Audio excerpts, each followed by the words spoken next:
অত্যন্ত চমৎকার স্বাধীনভাবে আমাদেরকে একটু আলোচনা শোনাচ্ছিলেন প্রখ্যাত আলিমী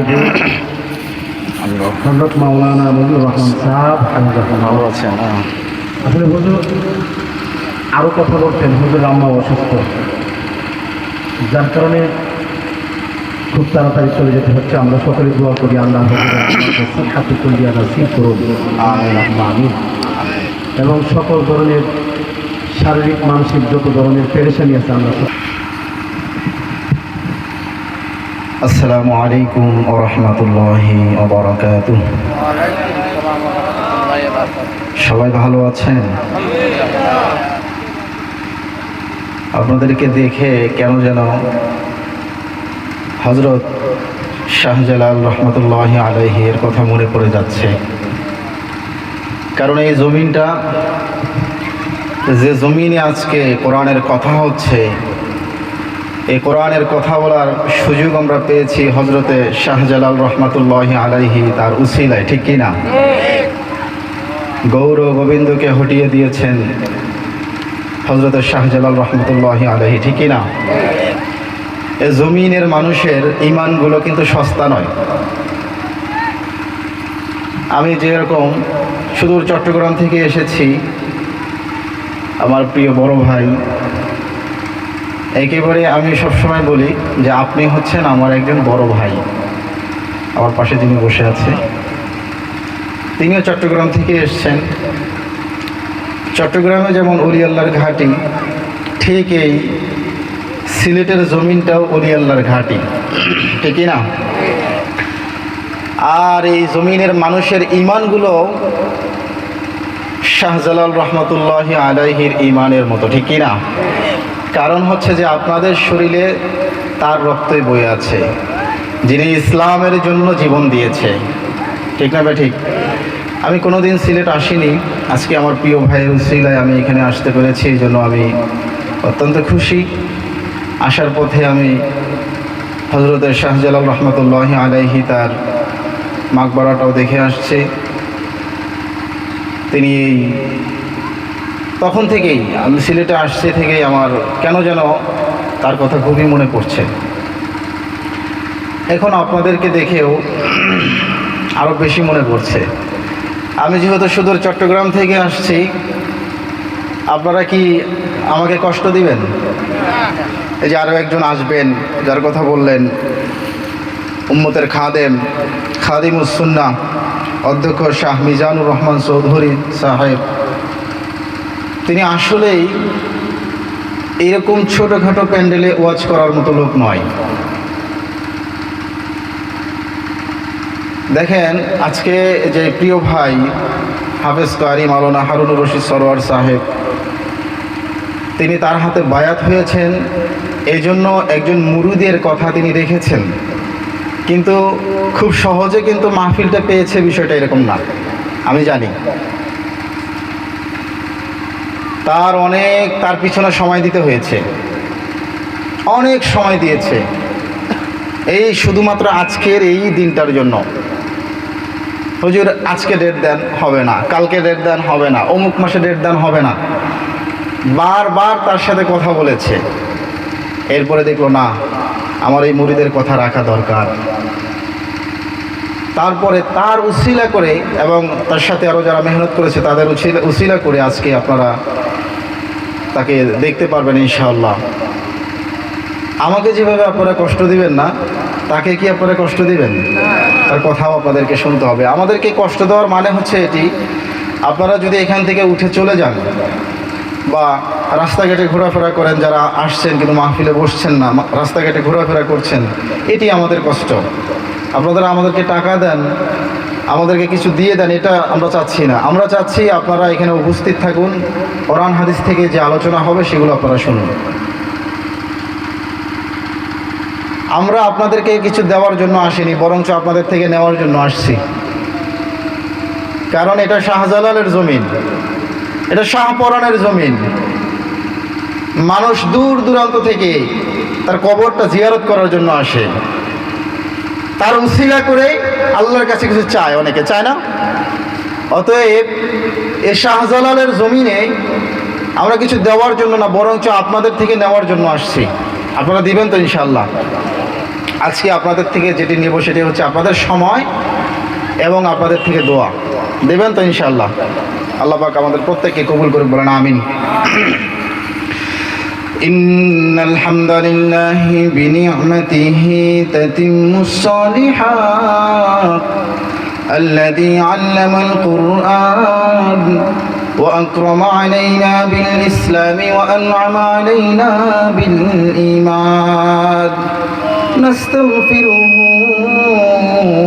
ونتوب إليه ونعوذ بالله من شرور أنفسنا ومن سيئات أعمالنا من يهد الله فلا مضل له أي فلن تجد له وليا مرشدا ونشهد أن سيدنا وسندنا وحبيبنا وحبيب ربنا وطبيبنا وطبيب قلوبنا وأرواحنا ومولانا محمدا عبد الله ورسوله أما بعد فقد قال الله تعالى في كلامه المجيد وفرقانه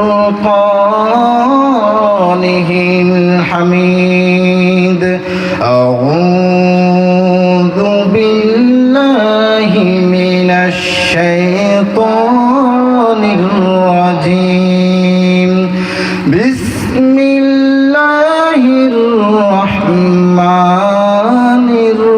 الرحيم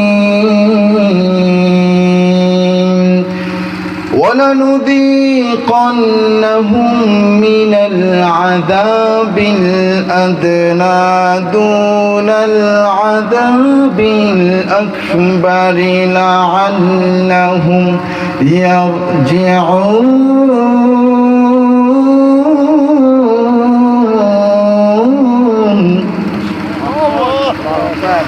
وقال تعالى في شان حبيبه إن الله وملائكته يصلون على النبي يا أيها الذين آمنوا صلوا عليه وسلموا تسليما. اللهم صل على محمد وعلى آل محمد كما صليت على إبراهيم وعلى آل إبراهيم إنك حميد مجيد. اللهم بارك على محمد وعلى آل محمد كما باركت على إبراهيم وعلى آل إبراهيم إنك حميد مجيد. ربي زدني علما ربي زدني علما رب اشرح لي صدري ويسر لي أمري واحلل عقدة من لساني يفقه قولي. سبحانك لا علم لنا إلا ما علمتنا إنك أنت العليم الحكيم. صدق الله العظيم. আমাদের প্রভু এক নবীর উম্মত জীবন বিধান এক ওই শিবানী কোরআন। ঠিক না? আমাদের প্রভু কয়জন? আমাদের কোরআন কয়টি? আমাদের শেষ নবী কয়জন? আমাদের প্রভু এক নবীর উম্মত জীবন বিধান এক ওই শিবানী কোরআন। তবে কেন এখনো হে মুসলমান করি আহ্বান। এক হওয়ার দরকার আছে না নাই? আছে না নাই? তবে কেন এখনো হে মুসলমান এক করি আহ্বান। আল্লাহ আমাদের প্রত্যেককে কোরআনের ছায়াতলে এক হিসেবে কবুল করে নিক, বলেন আমিন। প্রিয় ভাইরা, আমরা এই সিলেটের কথা অনেক শুনেছি। আজ এই সিলেটের জমিনে এসেছি, আর সিলেটের জমিনে এসে আজকে হজরতে মাওলানা আব্দুল মজিদ রহমতুল্লাহি আলাইহি ও তার সন্তানদের রুহের মাগফিরাত কামনায় আজকের এই মাহফিলে যারা সভাপতিত্ব করছেন, আল্লাহ তাআলা তাদের প্রত্যেকের হায়াতের ভিতরে বারাকা দান করে দিক, সকলে বলেন আল্লাহুম্মা আমিন। এবং আজকে যিনি প্রধান মেহমান হবেন, আল্লাহ পাক তার হায়াতকে আরও দীর্ঘায়ু করে দিক এবং তাকে গোটা বিশ্বের আনাচে কানাচে দিনের দাওয়াতগুলো পৌঁছানোর তৌফিক দান করে দিক। আল্লাহ পাক তাকে সুস্থ করে দিক, সুস্থতার সাথে জীবন পরিচালনা করার তৌফিক দান করে দিক, সকলে বলেন আল্লাহুম্মা আমিন। এবং আজকে যারা সেই আসরের পর থেকে আলোচনা করছেন এবং আমার পূর্বে যিনি আলোচনা করলেন, আল্লাহ পাক প্রত্যেকের কণ্ঠকে দারাজ করে দিক, সকলে বলেন আল্লাহুম্মা আমিন। পরিশেষে বলছি, আমার পাশে আমার বড় ভাই বসে আছেন, তিনি গোটা বাংলার বিভিন্ন জায়গায় গিয়ে তিনি প্রোগ্রাম করে থাকেন। আল্লাহ পাক তার এই কণ্ঠকে ইসলামের জন্য কবুল করে নিক, তার এই কণ্ঠকে হজরতের শাহজালালের কণ্ঠের সঙ্গে মিলিয়ে দিক, তার এই কণ্ঠকে হজরতের শাহ পরানের সঙ্গে মিলিয়ে দিক, তার এই কণ্ঠকে হজরতে ওমর ফারুক রাদিয়াল্লাহু তাআলা আনহুর কণ্ঠ বানিয়ে দিক, বলেন আল্লাহুম্মা আমিন। প্রিয় ভাইরা, আজ আমি আপনাদের সামনে আলোচনা করব নিরবিচ্ছিন্ন কিছু নয়, একটি বিষয়ের উপরে, যে বিষয়টি জানা আমাদের অত্যন্ত জরুরি। আমার পূর্বে যিনি আলোচনা করেছেন তিনি আপনাদেরকে বিভিন্ন আমলের দিক নির্দেশনা দিয়েছেন, কখন কোন আমলগুলো আপনারা করতে পারেন। আমি অনেকগুলো কথাকে একসঙ্গে করে একটি বিষয়ের উপর আলোচনা করব ইনশাআল্লাহ। খুব অনেকগুলো বিষয় নিয়ে আলোচনা করলে শ্রোতাগণের মনোযোগ থাকে না, ঠিক কি না? আমি কোনটা ছেড়ে কোনটা মানবো আমার তখন খেয়াল থাকবে না। এজন্য কথা কম হবে, একটা বিষয়ের উপরে হবে।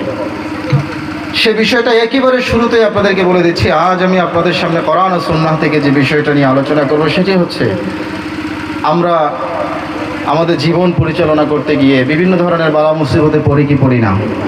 পড়ি না? আমাদের উপরে বিপদ আসে না? আমাদের উপরে দুঃখ কষ্ট আসে না? একটা বিষয়ের উপরে আলোচনা করব, সেটি হচ্ছে আমাদের উপরে বালা মুসিবত বিপদ কেন আসে। কি বিষয় বলেন দেখি? আমাদের উপরে বালা মুসিবত কেন আসে।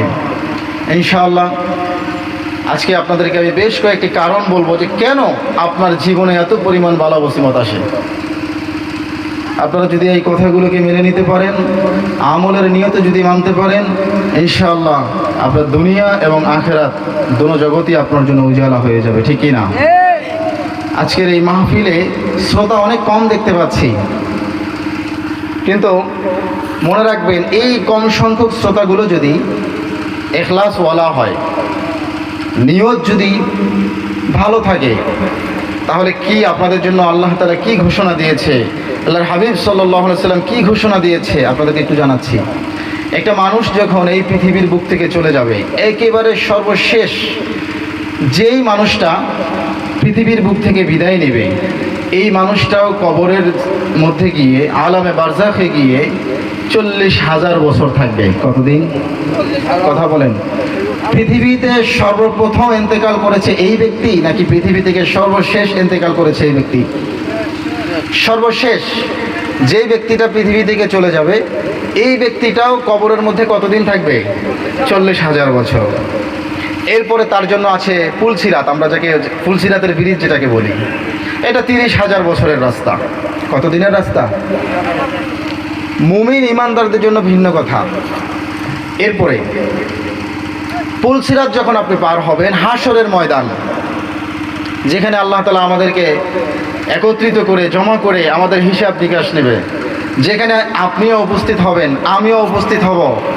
আজকে যাদেরকে উদ্দেশ্য করে এই মাহফিল করা হচ্ছে তারাও উপস্থিত হবে। সেখানেও থাকতে হবে একদিন নয়, 2 দিন নয়, 50,000 বছর। কতদিন? তাহলে আমি দুনিয়ার সর্বশেষ যে ব্যক্তিটা ইন্তেকাল করেছে তার কথা বলছি। 40,000 বছর থাকবে, পুলসিরাতের জায়গা থাকবে 30,000 বছর, আর আপনার হাসরের প্রান্তে থাকবে 50,000 বছর। এই এত দীর্ঘ সময়ের পথ কোনো ব্যক্তি যদি ইখলাসের সাথে একটা ছোট্ট আমল করে, ইমাম গজ্জালি তিনি বলছে যে কোনো ব্যক্তি যদি ইখলাসের সঙ্গে ছোট্ট একটা আমল করে, এই লম্বা পথটা তিনি বিজলি চমকানোর আগে আগে পার হয়ে যাবে। আজ এই যে আপনারা এখানে আসছেন, যদি আপনার ইখলাস পরিশুদ্ধ থাকে, এত লম্বা পথ, এত লম্বা পথ আপনাকে মুহূর্তের মধ্যে যিনি পার করে দিবেন তিনি কে? আল্লাহ। আর দুনিয়ার বুকে চলতে গেলে আমাদের অনেক বালা মুসিবত বিপদ আপদ আসে। এগুলো কেন আসে এগুলো আপনাদের জানার প্রয়োজন আছে। আমরা যদি এগুলো থেকে বিরত থাকতে পারি তাহলে ইনশাআল্লাহ আমরা আশাবাদী আমরা দুনিয়ার বিপদ আপদ থেকে মুক্তি থাকতে পারবো ইনশাআল্লাহ। আমার ভাইরা, 1 নম্বর কারণ, আল্লাহ রাব্বুল আলামিন দুনিয়াতে বিপদ এই জন্য দেয় যে যাতে করে আমি মানুষকে সতর্ক করি, আর সেই সতর্ক বার্তা পেয়ে মানুষগুলো যেন আমার রাস্তায় ফিরে আসতে পারে। আল্লাহ রাব্বুল আলামিন জানিয়ে দিচ্ছেন, ওয়ালানুযীকান্নাহুম মিনাল আযাবিল আদনা দুনাল আযাবিল আকবারি লাআল্লাহুম ইয়ারজিউন।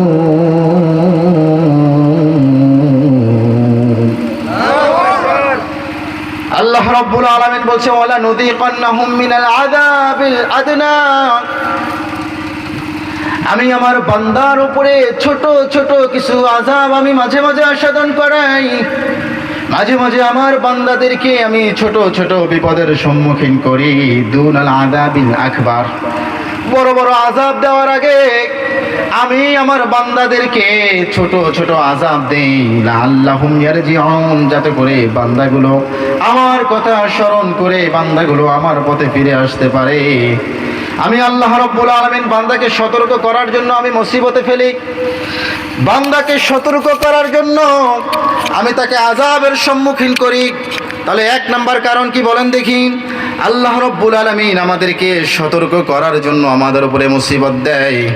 এই যে আপনার উপরে বালা মুসিবত আসে, কখনো বিপদে থাকেন, কখনো দুশ্চিন্তায় থাকেন, এই সমস্ত বিপদ আল্লাহ রাব্বুল আলামিন আপনাকে যে কারণে দিচ্ছে, আল্লাহ তাআলা আপনাকে বড় বড় আযাব দেওয়ার আগে সতর্ক করছে, আমার ছোট ছোট আযাবগুলো তুমি আস্বাদন করে তুমি আমার পথে ফিরে আসো। তাহলে 1 নম্বর আল্লাহ আপনাকে আমাকে যেই কারণে আযাব দেন সেটা হলো আল্লাহ রব্বুল আলামিন আপনাকে আমাকে সতর্ক করেন, ঠিক কি না? আমি আজকে আপনাদেরকে বেশ কয়েকটি পয়েন্ট বলবো, ইনশাআল্লাহ পয়েন্টগুলো আপনারা মুখস্থ রাখবেন। দুনিয়ার মধ্যে গুনাহ করতে করতে গাফেল হয়ে গিয়েছো, আল্লাহ রব্বুল আলামিনকে ভুলে গিয়েছো। রব্বুল আলামিন তোমাকে বালা মুসিবতে ফেলায়। যেমন আমরা 2020 সালে দেখেছি আমাদের এই বাংলার জমিনে গোটা পৃথিবীর মধ্যে করোনা ভাইরাস এসেছিল, আসছিল কিনা? এখন কিন্তু এই ভাইরাস নাই। রব্বুল আলামিন এই সমস্ত ভাইরাস দিল। ভাইরাস দেওয়ার পরে আমাদেরকে আল্লাহ রব্বুল আলামিন সতর্ক বার্তা দিল, এই যে তোমাদের কাছে আমি গজব পাঠাইলাম, এরকম করোনা ভাইরাসের মতো ভাইরাস এগুলো আমি শুধুমাত্র এখনই দিয়েছি, বিষয়টা এমন নয়। যুগ যুগ ধরে বিভিন্ন সময় আমি বিভিন্ন রকমের বালা মুসিবত আমার বান্দাদেরকে দিয়ে আসছি। বান্দারা যখন গুনাহ করে আমাকে ভুলে যায়, তখন আমি তাদেরকে ছোট ছোট কিছু লঘু আযাব আস্বাদন করাই, যাতে করে ওই বান্দা আমার কথা স্মরণ করে আমার পথে ফিরে আসতে পারে। আল্লাহ রব্বুল আলামিন বলছে, আমি প্রথমে তাকে সতর্ক দেই, সতর্ক বাণী দেই। আমি আল্লাহ রব্বুল আলামিন কোনো মানুষকেই, কোনো বান্দাকেই প্রথমেই থাপ করে ধরেই তাকে ধ্বংস করে দেই না, প্রথমেই তার উপরে বড় আযাব আমি আল্লাহ রব্বুল আলামিন দেই না। কারণ আমি আল্লাহ রব্বুল আলামিন যদি প্রথমেই তাকে বড় আযাব দিয়ে ধ্বংস করে দেই, তাহলে হাসরের ময়দানে আমার বান্দা আমার বিরুদ্ধে কৈফিয়ত করতে পারে, আল্লাহ আপনি আমাকে মাফ করেন নাই, আপনি আমাকে সুযোগ তো দেন নাই, দুনিয়ার ভিতরে তওবা করে আপনার ইবাদত করবে এই সুযোগ আমাদেরকে দেন নাই। এজন্য আল্লাহ রাব্বুল আলামিন আপনাকে বারবার সুযোগ দেবে, ছোট ছোট আযাব দিয়ে আপনাকে মনে করিয়ে দেবে, ও বান্দা শুনে নাও, শুনে নাও, তোমার এই 50-60 বছরের জিন্দেগি, তোমার এই 50-60 বছরের জিন্দেগিতে আমাকে ভুলে গেলে চলবে না। আমি আল্লাহকে স্মরণ রেখে রেখে তোমার জীবনটা পরিচালনা করতে হবে। হবে, কারণ আমার কাছে আবার তোমাকে ফিরে আসতে হবে। আল্লাহ রাব্বুল আলামিন বলছে আল্লাযী খালাকাল মাউতা ওয়াল হায়াতা লিয়াবলুয়াকুম আইয়ুকুম আহসানু আমালা। আল্লাহু আকবার। আল্লাহ রাব্বুল আলামিন বলছে আল্লাযী খালাকাল মাউতা ওয়াল হায়াতা, আমি আল্লাহ রাব্বুল আলামিন মৃত্যু সৃষ্টি করেছি এবং হায়াত সৃষ্টি করেছি। বুঝে থাকলে বলুন, আল্লাহ রাব্বুল আলামিন কি পৃথিবীর মধ্যে আগে মৃত্যু দান করেন নাকি আগে জীবন দান করেন? একটু আওয়াজ দিবেন, আওয়াজ দিবেন। আল্লাহ রাব্বুল আলামিন আমাদেরকে পৃথিবীতে আগে মৃত্যু দান করান নাকি আমাদেরকে আগে জীবন দান করেন? কিন্তু আল্লাহ রাব্বুল আলামিন বলেন আল্লাযী খালাকাল মাউতা, আমি সৃষ্টি করেছি মৃত্যু, ওয়াল হায়াতা, এবং আমি সৃষ্টি করেছি জীবন। অথচ আমরা প্রথমে আমাদের জীবনকে পরিচালনা করি, আমরা প্রথমে আমাদের জীবনকে পরিচালনা করি, এরপরে আমরা মৃত্যুবরণ করি। কিন্তু আল্লাহ রাব্বুল আলামিন বললেন আমি মৃত্যু সৃষ্টি করেছি, এরপরে হায়াত সৃষ্টি করেছি। কেন বললেন জানেন নাকি? এজন্য আল্লাহ রাব্বুল আলামিন আগে মৃত্যুর কথা বললেন, ও বান্দা, তোমার এই 50-60 বছরের জিন্দেগি আমাকে ভুলে গেলে চলবে না। মৃত্যুর কথা স্মরণ করে করে তুমি তোমার জীবনকে পরিচালনা করো, ভুলে গেলে হবে না, মনে রাখতে হবে 50-60 বছরের জিন্দেগি অতিবাহিত করার পরে আবার আমার কাছে ফিরে আসতে হবে। দুনিয়ায় তোমাকে পাঠাইলাম একটা সময় তোমার কোনো ধরনের কোনো চিহ্ন এই পৃথিবীতে ছিল না। আজ থেকে যে ধরেন আপনার বয়স হচ্ছে 50 বছর, 50 বছর আগে এই দুনিয়ায় কি আপনার কোনো অস্তিত্ব ছিল? কথা বলেন ছিল? আবার দেখা যায় যখন আমি আপনি এই দুনিয়ার জীবন ত্যাগ করে কবরের মধ্যে পা দেব, আলামে বারজাখে চলে যাব, আলামে বারজাখে যাওয়ার পরেও একদিন দেখা যাবে তোমার আমার অস্তিত্ব কবরের মধ্যেও থাকবে না। রাব্বুল আলামিন স্মরণ করিয়ে দিচ্ছে, ও বান্দারা শোনো, তোমাদেরকে সতর্ক করছি, শোনো, বড় বড় আযাব সাধন করার আগে ছোট ছোট আযাব দিয়ে তোমাদেরকে সতর্ক করছি, তোমাদেরকে স্মরণ করিয়ে দিচ্ছি। তোমাদের পৃথিবীতে কোনো অস্তিত্ব ছিল না, আমি আল্লাহ রাব্বুল আলামিন তোমাকে পরিচয় দিয়েছি। আল্লাহ তাআলা বলছে হাল আতা আলাল ইনসানি হিনুম মিনাদ দাহরি লাম ইয়াকুন শাইআন মাযকুরা। আল্লাহু আকবার। আল্লাহ রাব্বুল আলামিন নিজের ক্ষমতার পরিচয় দিচ্ছে। কেন তোমরা আমাকে ভুলে যাবে? আমার ক্ষমতা কেমন জানো নাকি? একটা সময় ছিল কাল প্রবাহে, ও মানুষটা শুনে নাও, হাল আতা আলাল ইনসান হিনুম মিনাদ দাহরি লাম ইয়াকুন শাইআম মাযকুরা। কাল প্রবাহে তোমার কি এমন একটা সময় ছিল না পৃথিবীর মধ্যে তোমার পরিচয় দেওয়ার মতো কোনো কিছুই ছিল না? বলেন, আপনার বয়স যদি 50 হয়ে থাকে, 50 বছর আগে কি আপনার পরিচয় দেওয়ার মতো কোনো কিছু ছিল? আল্লাহ বললেন ওয়ালাকাদ খালাকনাহু মিন সুলালাতিন মিন তিন, আমি আল্লাহ রাব্বুল আলামিন তোমাকে মাটির নির্যাস থেকে তৈরি করলাম। এর আগে তোমার কোনো পরিচয় ছিল না, দুনিয়ার মধ্যে তোমার পরিচয় দেওয়ার মতো কোনো কিচ্ছুই ছিল না। তোমাকে মাটির নির্যাস থেকে তৈরি করলাম এবং সেটাকে নুতফা আকারে তোমার বাবার কাছে রেখে দিলাম। এরপরে তোমার পিতা আর তোমার মাতার জেমার মাধ্যমে তোমার বাবা থেকে ট্রান্সফার করে সেই নুতফাটাকে তোমার মায়ের গর্ভে পাঠাইলাম। মায়ের গর্ভে পাঠানোর পরে আমি আল্লাহ রাব্বুল আলামিন সেখান থেকে তোমার পরিচয় দেওয়া আরম্ভ করলাম। আমি আল্লাহ তোমাকে কিভাবে পরিচয় দিয়েছি জানো নাকি? বলেন দেখি। প্রথমেই যখন আপনার আমার বাবা থেকে নুতফাটা আমার মায়ের গর্ভে চলে গিয়েছে, আপনার মায়ের গর্ভে চলে গিয়েছে, আজ আপনার নাম আব্দুর রহমান, আজ আপনার নাম আব্দুল কুদ্দুস, তখন কি আপনার এই নামটা ছিল? পরিচয় দেওয়ার মতো কোনো কিচ্ছু ছিল না। আল্লাহ বলছে তোমাকে মাটির নির্যাস থেকে তৈরি করলাম, তোমার বাবার কাছে নুতফা আকারে রেখে দিলাম, সেটাকে ট্রান্সফার করে তোমার মায়ের কাছে পাঠাইলাম, সেটাকে নুতফা আকারে পাঠানোর পরে সেটাকে জমাট রক্তে পরিণত করলাম, এই রক্তটাকে আস্তে আস্তে মাংস বানাইলাম, সেই মাংসের মধ্যে আমার আস্তে আস্তে হাড্ডি দিয়ে দিলাম, আবার আস্তে আস্তে ওই হাড্ডির উপরে মাংস দিয়ে দিলাম। আমি আল্লাহ রব্বুল আলামিন তোমার পরিচয় দেওয়া আরম্ভ করলাম। এর আগে তোমার কোনো পরিচয় ছিল না। আমি যখন তার মধ্যে জীবন দিয়ে দিলাম, পেটের মধ্যে থেকেই তুমি লড়াচড়া করা শিখে গেলে। এর আগে তো তোমার কোনো ক্ষমতাই ছিল না, আজ ছিল নাকি? এর আগে আপনার কোনো ক্ষমতাই ছিল না। আল্লাহ যখন মির রূহি, আল্লাহ বলছে আমার রূহ থেকে আমি তাকে রূহ সঞ্চয় করে দিলাম। আল্লাহ রব্বুল আলামিন যখন আপনার আমার মায়ের গর্ভের মধ্যে আমাকে আপনাকে রূহ দান করলেন, হালকা হালকা নড়াচড়া করলাম, কিন্তু আমরা দুনিয়ায় কিন্তু ছিলাম না তখন। আপনার আমার নামও তখন ছিল না, কোনো পরিচয় ছিল না।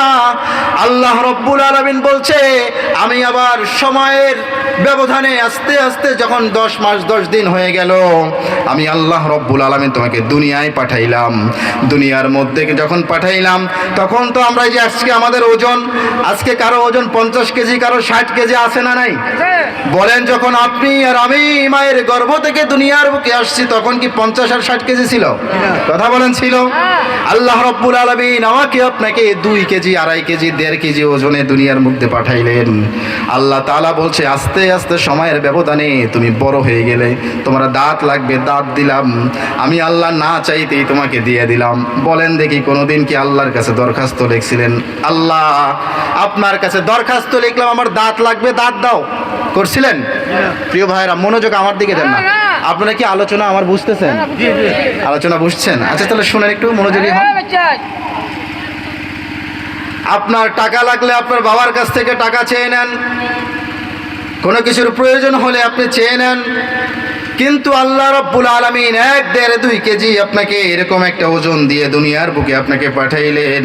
আপনার বাবা মা আপনার সুন্দর নাম রাখলেন, কিন্তু আপনার দাঁত ছিল না, শক্ত খাবার খেতে পারেন না। আল্লাহ রব্বুল আলামিন না চাইতেই আপনার মায়ের স্তনের মধ্যে নরম খাবার, তরল জাতীয় খাবারের ব্যবস্থা যিনি করে দিয়েছেন তিনি কে? এরপরে যখন আরেকটু বয়স হয়ে গেল আপনার, আপনি একটু শক্ত খাবার খেতে পারবেন, এমন সময়ে যখন হয়ে গেল, না চাইতে আল্লাহ রব্বুল আলামিন আপনাকে আমাকে দাঁত দান করেছেন, ঠিক কি না? নাকি আল্লাহর কাছে দরখাস্ত করেছেন, দয়াময় আল্লাহ বয়স হয়ে গিয়েছে 1 বছর, এখন আমার দাঁত লাগবে, আমার দাঁত দাও? চেয়েছেন? না চাইতেই আপনাকে আল্লাহ রব্বুল আলামিন দিয়ে দিয়েছেন। এরপরে দেখেন আরো বড় হয়ে গেলেন, আস্তে আস্তে শক্তি দিয়ে দিলেন যিনি, তিনি কে? সব করছেন আল্লাহ রব্বুল আলামিন। বলছে দেখো দেখো, হাল আতা আলাল ইনসানি হাইনুম মিনাদ দাহরি লাম ইয়াকুন শাইআম মাযকুরা। কাল প্রবাহে তোমার কি এমন একটা সময় ছিল না যে সময় তোমার পরিচয় দেওয়ার মতো কোনো কিছুই ছিল না? আজ তোমাকে দুনিয়ার মধ্যে 50, 60, 70 বছরের জিন্দেগি দিয়ে পাঠাইলাম, কেন আমাকে ভুলে যাচ্ছ? কেন আমাকে ভুলে যাচ্ছ? ভুলে গেলে চলবে না বান্দা, তুমি আমাকে ভুলে যাও। এই জন্য ছোট ছোট আযাব দিয়ে আমি তোমাদেরকে সতর্ক করি, যাতে করে লাআল্লাহুম ইয়ারজিউন, আমার দিকে ফিরে আসতে। আল্লাহ রব্বুল আলামিন আমাকে আপনাকে 1 নম্বরে বিপদ দেন এই কারণে, যাতে করে আমরা আল্লাহর দিকে ফিরে যেতে। মনে আছে তো আমার আলোচনার বিষয়বস্তু যেন কি বলছিলাম? যত কিছুই বলি ঘুরে ফিরে এখানেই থাকবো আমি। কথা কি বুঝতে পেরেছেন? দেখেন আল্লাহ রব্বুল আলামিন আমাদেরকে কোনো অস্তিত্ব ছিল না, অস্তিত্বহীন থেকে অস্তিত্ব দিলেন, পরিচয়হীন থেকে পরিচয় দিলেন। এরপরে আবার আমি আপনি পরিচয়হীন হয়ে যাব, অস্তিত্বহীন হয়ে যাব। দেখেন এই যে আমরা যেই জমিনে বসে কথা বলছি, যাকে উদ্দেশ্য করে এই মাহফিলের আয়োজন করা হয়েছে, মাওলানা হযরত মাওলানা আব্দুল মজিদ রহমাতুল্লাহি আলাইহি, তিনি একদিন জমিনের বুকে ছিলেন। কথা বলেন, ছিলেন কি ছিলেন না? আজ কি তিনি এই জমিনে আছেন? আমার প্রিয় ভাই মাওলানা হারুনুর রশিদ সরওয়ারি সাহেব, তার পিতাও একদিন জমিনের বুকে ছিলেন। আজ কি তিনি জমিনের বুকে আছেন? আজ আমি আপনি জমিনের বুকে বিচরণ করছি, সময় একটা এমন আসবে আমি আপনিও থাকবো না। আপনার আমার সন্তানরা আপনাকে আমাকে ধরে নিয়ে কবরের মধ্যে রাখবে। 2 দিন 3 দিন 4 দিন 1 বছর 2 বছর চলে গেলে আপনার আমার শরীরের পশমটাও সেই কবরে খুঁজে পাওয়া যাবে না, ঠিক কি না? এল্লা 2-1 জন পাওয়া যেতে পারে, এটা ভিন্ন বিষয়। স্বাভাবিকভাবে মানুষ কবরের ভিতরে গিয়েও কি হয়ে যায়? তার অস্তিত্ব হারিয়ে ফেলে। এবার দেখেন তার পরিচয় কিন্তু থেকেই গেল। যদি ইতিহাসের পাতায় তার কোনো নাম না থাকে, 100 বছর 200 বছর গেলে তার পরিচয়টা নেওয়ার থাকে না, আছে? কথার কথা, মুহাম্মাদুর রাসূলুল্লাহ সাল্লাল্লাহু আলাইহি ওয়াসাল্লাম, ইতিহাসের পাতায় তার নাম আছে। তিনি দুনিয়ার এই জীবন ত্যাগ করে চলে গিয়েছেন, এত বছর হয়ে গেল তবুও মানুষ তাকে স্মরণ রেখেছে। কিন্তু ওই সময়ের অনেক মানুষ আছে যারা দুনিয়া থেকে চলে গিয়েছে, আজ তাদের নাম ইতিহাসের পাতায় নাই, মানুষ তাদের নামও জানে না, এরকম আছে না নাই? আমার আপনার যদি ইতিহাসের পাতায় নাম না থাকে, আমি আপনি যখন কবরে চলে যাব, যেমন আজকে 2025 সাল, ঠিক না? 2125 সালে আমার আপনার পরিচয় কেউ জানবে না। 100 বছর পরে কেউ জানবে? জানবে? দেখা যাবে আমার আপনার নামটা এই পৃথিবীর মধ্যে নেওয়ার মতো কেউ থাকবে না। আল্লাহ তাআলা বলছে, হাল আতা আলাল ইনসানি হিনুম মিনাদ দাহরি লাম ইয়াকুন শাইআম মাযকুরা। ও বান্দা, কাল প্রবাহে তোমার কি এমন একটা সময় ছিল না যেই সময় তোমার পরিচয় দেওয়ার মতো কোনো কিছুই ছিল না? প্রশ্ন করছে। আমি আল্লাহ তোমাকে এইভাবে দুনিয়ার ভিতরে পাঠাইলাম, আবার দুনিয়া থেকে বিদায় করে নিয়ে যাব। এই সময়টা কেন তোমরা আমাকে ভুলে থাকো? আমি আল্লাহ তাআলা তোমাকে বারবার সতর্ক করছি, বড় আযাব, দুনাল আযাবিল আকবার, বড় আযাব, পরকালের সেই বড় আযাব তোমাকে আস্বাদন করানোর আগে দুনিয়ার মধ্যে ছোট ছোট আযাব দিয়ে, কখনো ভূমিকম্প, কখনো অগ্নিকাণ্ড, কখনো অসুস্থতা দিয়ে, বিভিন্ন ধরনের বালা মুসিবত দিয়ে আপনাকে আমাকে সতর্ক করছেন, যাতে করে আমরা রবের দিকে ফিরে যেতে। এই যে কিছুদিন আগে ঢাকা শহরে ভূমিকম্প হয়েছে কি হয় নাই? কথা বলেন, হয়েছে কি হয় নাই? এই ভূমিকম্প হওয়ার কারণ কি? আল্লাহ তাআলা আপনাকে আমাকে সতর্ক করছেন, ভূমিকম্প এমন একটা সময় আসবে যেই সময় ভূমিকম্পর পাশাপাশি ভূমিধসও হবে। দুনাল আযাবিল আকবার, সেটা হলো বড় আযাব। আজ আল্লাহ আপনাকে আমাকে ছোট আযাব দিচ্ছে, মাঝে মাঝে ভূমিকম্প দিচ্ছে। ঢাকা শহরে ভূমিকম্প হলে সিলেটের জমিনে ভূমিকম্প হয় না, বাংলাদেশে ভূমিকম্প হইলে আমেরিকায় ভূমিকম্প হয় না, আছে না নাই? কিন্তু একটা দুনাল আযাবিল আকবার, বড় মাপের একদিন আযাব আল্লাহ রাব্বুল আলামিন আপনাকে আমাকে আস্বাদন করাবে, যেই দিন গোটা পৃথিবীর আনাচে কানাচে প্রত্যেকটা জায়গায় ভূমিকম্প আর ভূমিধস হবে। সেদিন কেউ বাঁচতে পারবো না। আল্লাহ রাব্বুল আলামিন এই ভূমিকম্পর নামে কোরআনে কারিমে একটা সূরাও দিয়েছে। আল্লাহ বলছেন, ইদা জুলজিলাতিল আরদু জিলজালাহা, প্রকম্পিত করে যেদিন প্রকম্পিত হবে। আল্লাহু আকবার। একদিন প্রকম্পিত হয়ে যাবে, সেদিনে দুনিয়া ধ্বংস হয়ে যাবে। আল্লাহ রাব্বুল আলামিন বড় মাপের আযাব দিয়ে সেদিন আমাদেরকে গ্রাস করে নেবে। আল্লাহ রাব্বুল আলামিন আমাকে আপনাকে ছোটখাটো আযাব দিয়ে দিয়ে সতর্ক করছে, যেই দিন বড় আযাব দিয়ে ধরবে সেই দিন আমি আপনি আর কোনো পার পাবো না, ঠিক কিনা? তাহলে প্রিয় ভাই সিলেটবাসী, আল্লাহ তাআলা আপনাকে আমাকে বিপদ দিচ্ছেন। এই যে মাঝে মাঝে আপনি অসুস্থ হয়ে যাচ্ছেন, মাঝে মাঝে আপনার উপরে বিপদ আসে, এগুলো কেন আসে? যাতে করে আপনি আল্লাহর দিকে ফিরে যেতে পারেন। আমরা সবাই বিপদের মুহূর্তে আল্লাহর কথা স্মরণ করে আল্লাহর দিকে ফিরে যাব তো ইনশাআল্লাহ, যাব তো ইনশাআল্লাহ। আল্লাহ তাআলা আমাদেরকে বিপদের মুহূর্তে যখন আল্লাহ তাআলা আমাদেরকে সতর্ক করবেন, সে সময় আমাদেরকে ধৈর্য ধারণ করে তার পথে ফিরে যাওয়ার তৌফিক দান করে দিক। সকলে বলেন আল্লাহুম্মা আমিন। এটা কয় নাম্বার কারণ ছিল বিপদ আসার? কথা বলেন, বিপদ আসার কয় নাম্বার কারণ ছিল? 1 নম্বর কারণ। 1 নম্বর, আল্লাহ তাআলা আমাদের উপরে বিপদ এই জন্য দেন যাতে করে আমরা তার দিকে ফিরে যেতে পারি।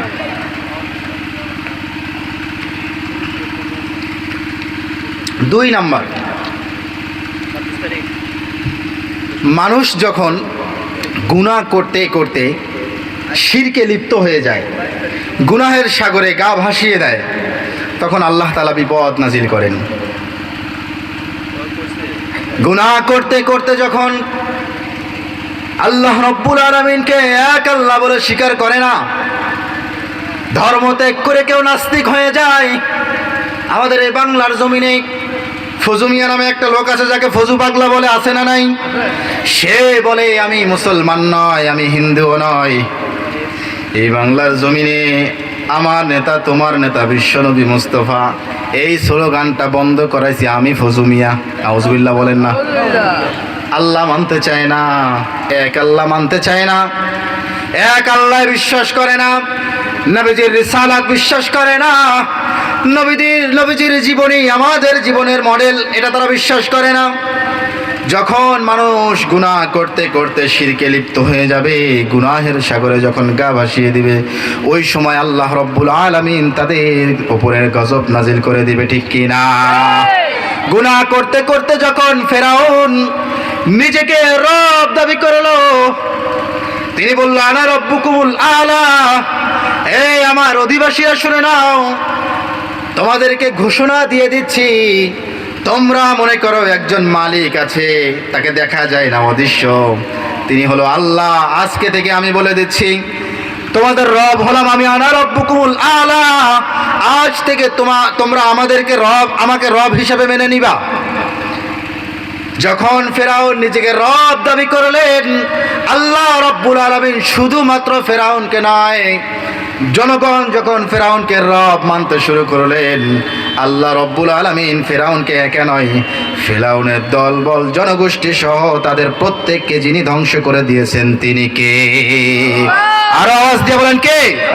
এই পৃথিবীর বুকে 6টা জাতিকে আল্লাহ রব্বুল আলামিন এরা যখন গুনাহের সাগরে গা ভাসিয়ে দিয়েছে, শিরকে নিমজ্জিত হয়েছে, পাপাচার, এত পরিমাণ পাপাচার করেছে যেটা আর বলার মতো নয়, সীমা লঙ্ঘন যখন করেছে, আল্লাহ তাআলা তাদের ওই জাতিকে, একজন নয় দুইজন নয়, পুরো জাতিকে আল্লাহ তাআলা ধ্বংস করে দিয়েছে, ঠিক না? সে 6 জাতি হলো, 1 নম্বর নূহ আলাইহিস সালাতু ওয়াস সালামের জাতি। আপনারা অনেকে জানেন, নূহ আলাইহিস সালাতু ওয়াস সালাম যখন এক আল্লাহর দাওয়াত দিলেন, কি এক অবস্থা! উম্মতের কাছে যায় বলে, এক আল্লাহ মানো, এক আল্লাহ মানো, বলো কুলু লা ইলাহা ইল্লাল্লাহ লাআল্লাকুম তুফলিহুন। তোমরা যদি আল্লাহকে এক আল্লাহ মানতে পারো তাহলে তোমরা সফল কাম হয়ে যাবে। নূহ আলাইহিস সালাতু ওয়াস সালাম যখন উম্মতের কাছে দাওয়াত দিলেন, উম্মতরা নূহ আলাইহিস সালাতু ওয়াস সালামের শরীরের মধ্যে থুতু নিক্ষেপ করতেন।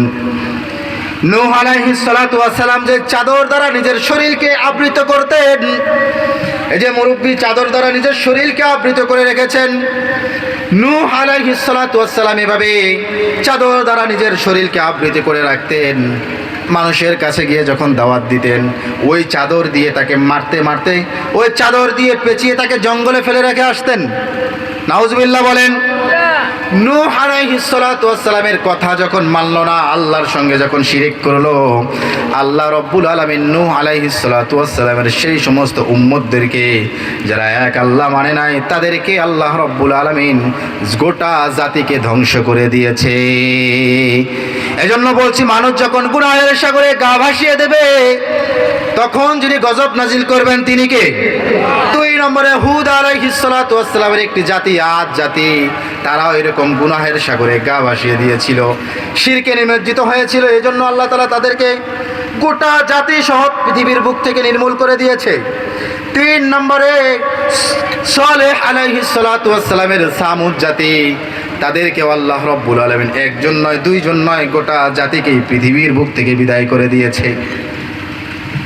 4 নম্বরে লূত আলাইহিস সালাতু ওয়াস সালামের জাতি, লূত আলাইহিস সালাতু ওয়াস সালামের এই জাতি যখন আল্লাহ রাব্বুল আলামিনকে মানল না, আল্লাহর সঙ্গে শিরিক করলো, শিরিকের মধ্যে নিমজ্জিত হয়ে থাকলো, গুনাহের সাগরে গা ভাসিয়ে দিল, লূত আলাইহিস সালাতু ওয়াস সালামের জাতিকেও একজন নয় দুইজন নয়, গোটা জাতিকে আল্লাহ রাব্বুল আলামিন পৃথিবীর বুক থেকে ধ্বংস করে দিয়েছেন। 5 নম্বরে শুআইব আলাইহিস সালাতু ওয়াস সালামের মাদিয়ান গোষ্ঠীকে, এই মাদিয়ান গোষ্ঠী যখন এক আল্লাহ বলে স্বীকার করলো না, শিরকে নিমজ্জিত হয়ে গেল, গুনাহের সাগরে গা ভাসিয়ে দিল, আল্লাহ রাব্বুল আলামিন একজন নয় দুইজন নয়, গোটা মাদিয়ান জাতিকে পৃথিবীর বুক থেকে বিদায় করে দিয়েছে। 6 নম্বরে ফেরাউনের জনগোষ্ঠী, তিনি যখন নিজেকে রব বলে দাবি করলেন, আর জনগণ যখন তাকে রব মানতে শুরু করলেন, যেই আল্লাহ রব্বুল আলামিন তাকে পানির মধ্যে, নীল নদের পানির মধ্যে নাকানি চুবানি খেয়ে মেরেছেন, সেই আল্লাহকে আমাদের বিশ্বাস করতে হবে কি হবে না? এই 6টা জাতিকে আল্লাহ রাব্বুল আলামিন পৃথিবীর বুক থেকে একেবারে এদের আন্ডা বাচ্চা যা আছে সবগুলাকে পৃথিবীর বুক থেকে বিদায় করে দিয়েছেন যিনি, তিনি কে? কারণ একটাই, তারা গুনাহ করতে করতে এত পরিমাণ গুনাহ করেছে যে তারা শিরক পর্যন্ত চলে গিয়েছে। এই জন্য 2 নম্বর কারণ, বিপদ আপদ গজব আসার 2 নম্বর কারণ হলো, বান্দা যখন গুনাহ করতে করতে আল্লাহর সঙ্গে শিরক করবে, ওই সময় আল্লাহ রাব্বুল আলামিন ব্যক্তিগত গজব নয়, গোটা জাতিকেই গজব দিবেন, ঠিক কি না? এজন্য আমাদেরকে সমস্ত গুনাহ থেকে ফিরে আসতে হবে। অনেক মাঝার দেখা যায়, যে সমস্ত মাঝারগুলাতে গিয়া নিজের এই কপালকে সেই মাঝারের মধ্যে গিয়ে নত করা হয়, শিরক করা হয়। মাঝারে যিনি শুয়ে আছেন, যে আল্লাহর ওলি মাঝারে শুয়ে আছেন, তার নাম ধরে ধরে তার কাছেই সাহায্য চাওয়া হয়, আছে না নাই? ওলি আল্লাহর উসিলা দেওয়া চাওয়া, উসিলা দিয়ে চাওয়া এক জিনিস, আর সরাসরি তাদের কাছে চাওয়া আর এক জিনিস। যেমন সন্তান দেওয়ার মালিক হলেন আল্লাহ, আপনি যদি সন্তান চান সরাসরি শাহজালালের কাছে, তিনি কি দিতে পারবেন? শাহজালালের উসিলায় চাইলে কোনো সমস্যা নাই, নবীজির উসিলায় চাইলে কোনো সমস্যা নাই। আপনি কোরআন পড়েন, মাঝে মাঝে কোরআনের উসিলা দিয়ে আল্লাহর কাছে চান, কোনো সমস্যা আছে? সমস্যা নাই। কিন্তু যখনই আল্লাহ বাদ দিয়ে অন্য কারো কাছে চাবেন, আল্লাহ বাদ দিয়ে যখন সেই শক্তির অধিকারী আর একজনকে মনে করবেন, ওই সময় যিনি গজব নাজিল করবেন তিনি কে? এরপরের যে আলোচনাগুলো আছে এগুলো আরো খুবই গুরুত্বপূর্ণ, খুব ভালো করে শুনবেন। গজব আসার 2 নম্বর কারণ হলো, মানুষ যখন গুনাহ করতে করতে গুনাহের সাগরে গা ভাসিয়ে দেয়, শিরকে নিমজ্জিত হয়ে যায়, তখন যিনি গজব নাজিল করেন তিনি কে? 3 নম্বর, মানুষ নিজের কৃত কর্মের কারণে নিজে নিজে একইভাবেও গজব ভোগ করতে পারে, আবার গোটা সমাজ সবাই মিলেও গজব ভোগ করতে পারে।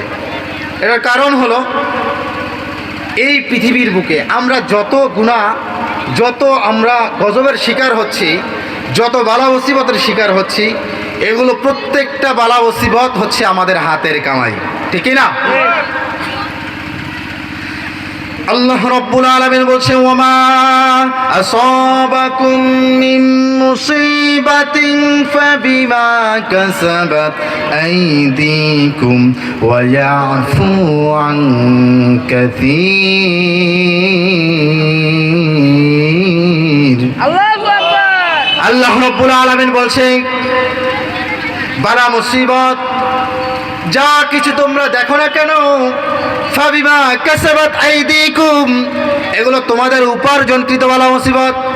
ওয়া ইয়াফু আন কাসীর, আমি আল্লাহ রাব্বুল আলামিন তোমরা যে পরিমাণ গুনাহ করো, তোমরা যে পরিমাণ আমি আল্লাহর অবাধ্য হয়ে যাও, সে পরিমাণ তোমাদেরকে বালা মুসিবত আমি দেই না। তোমরা যে গুনাহগুলো করো সেই গুনার কারণেই তোমাদেরকে বালা মুসিবত দেই। ওয়া ইয়াফু আন কাসীর, কিন্তু অনেক বালা মুসিবত তোমাদেরকে ক্ষমা করে দেই। ইনশাআল্লাহ। সিলেটের ভাইরা উঠে যাচ্ছেন দেখা যায়, কি ব্যাপার? আপনারা না বললেন উঠে যাবেন না? ওই যে উঠে যাচ্ছে, উঠবেন? আলোচনা খারাপ লাগছে মনে হয়। আসেন একটা সিলেটের ভাষায় একটা গজল গাই। আমি যদিও সিলেটের মানুষ নয়, সিলেটের জমিনে আসছি, এসে সম্ভবত সিলেটের কমলা খাইলাম। এদিকে কমলার দাম কম নাকি এদিকে? হ্যাঁ কম, আচ্ছা মাশাআল্লাহ। এই সিলেটের জমিন শাহজালালের জমিন, ঠিক কিনা? আমাদের বাড়ি কোথায়? সুরমা গাঙ্গের নদীর পারে না? এই যে সুরমা নদীর পাশে দিয়ে আসছি আলহামদুলিল্লাহ।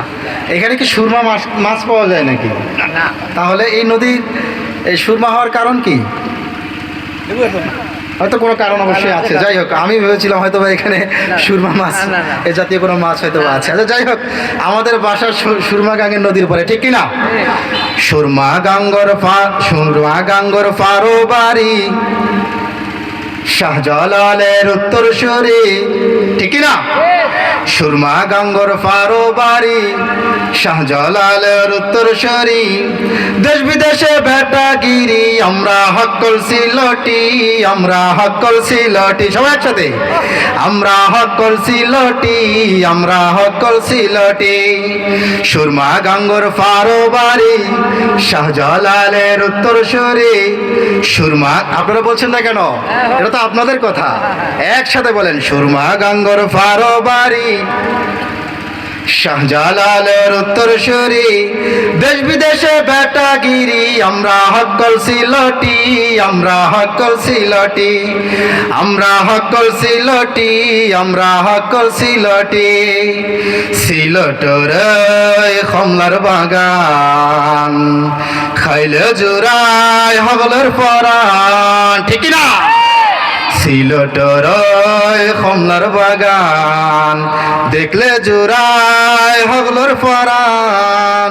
সিলেটের চা না খাইলে ভাই দিন কাটে না একটি, দিন কাটে না একটি। সিলেটের চা না খাইলে ভাই দিন কাটে না একটি, দিন কাটে না একটি। আমরা হক্কল সিলটি, আমরা হক্কল সিলটি। সুরমা গাঙ্গর ফারো বাড়ি, শাহজালালের উত্তরসূরি, দেশ বিদেশে বেটাগিরি, আমরা হক্কল সিলটি, আমরা হক্কল সিলটি। সৌদি আরব গেলে সিলেটের লোক পাওয়া যায় কি পাওয়া যায় না? কথা বলেন। দুবাই গেলে, কাতার গেলে, আমেরিকায় গেলে, লন্ডন গেলে, আরে সিলেটের নামই তো দ্বিতীয় লন্ডন, ঠিক না? মাটির নিচে গেলে সিলেটের মানুষ মরে না নাকি? তো মাটির নিচে পাওয়া যায় না? আল্লাহু আকবার। কাতার, দুবাই, আবুধাবি, সৌদি আরব, লন্ডন যাবি। কাতার, দুবাই, আবুধাবি, সৌদি আরব, লন্ডন যাবি। আমেরিকাতে গিয়াও ভাই পাই ভাই খালি সিলটি, পাই ভাই খালি সিলটি, ঠিক না? ও লন্ডনেতে গিয়াও ভাই পাই ভাই খালি সিলটি, পাই ভাই খালি সিলটি। আচ্ছা বলেন দেখি, এই যে আমাদের এই বাংলাদেশের এই সিলেটকে দ্বিতীয় লন্ডন কেন বলা হয়? এখানকার মানুষ বেশিরভাগ লন্ডনে থাকে, ঠিক না? আমরা হক্কল সিলটি, আমরা হক্কল সিলটি। সুরমা গাঙ্গর ফারো বাড়ি, শাহজালালের উত্তরসূরি, সুরমা গাঙ্গর ফারো বাড়ি, শাহপরানের উত্তরসূরি, দেশ বিদেশে বেটাগিরি, আমরা হক্কল সিলটি, আমরা হক্কল সিলটি। সবাই বলেন মারহাবা। বেজার হয়েছেন আমার ভাইরা? আমার আপনার ওপরে গজব আসার, বালা মুসিবত আসার 3 নম্বর কারণ হলো আমার আপনার কৃতকর্মের কারণে, আমার আপনার কারণেই গজব দেয় আল্লাহ।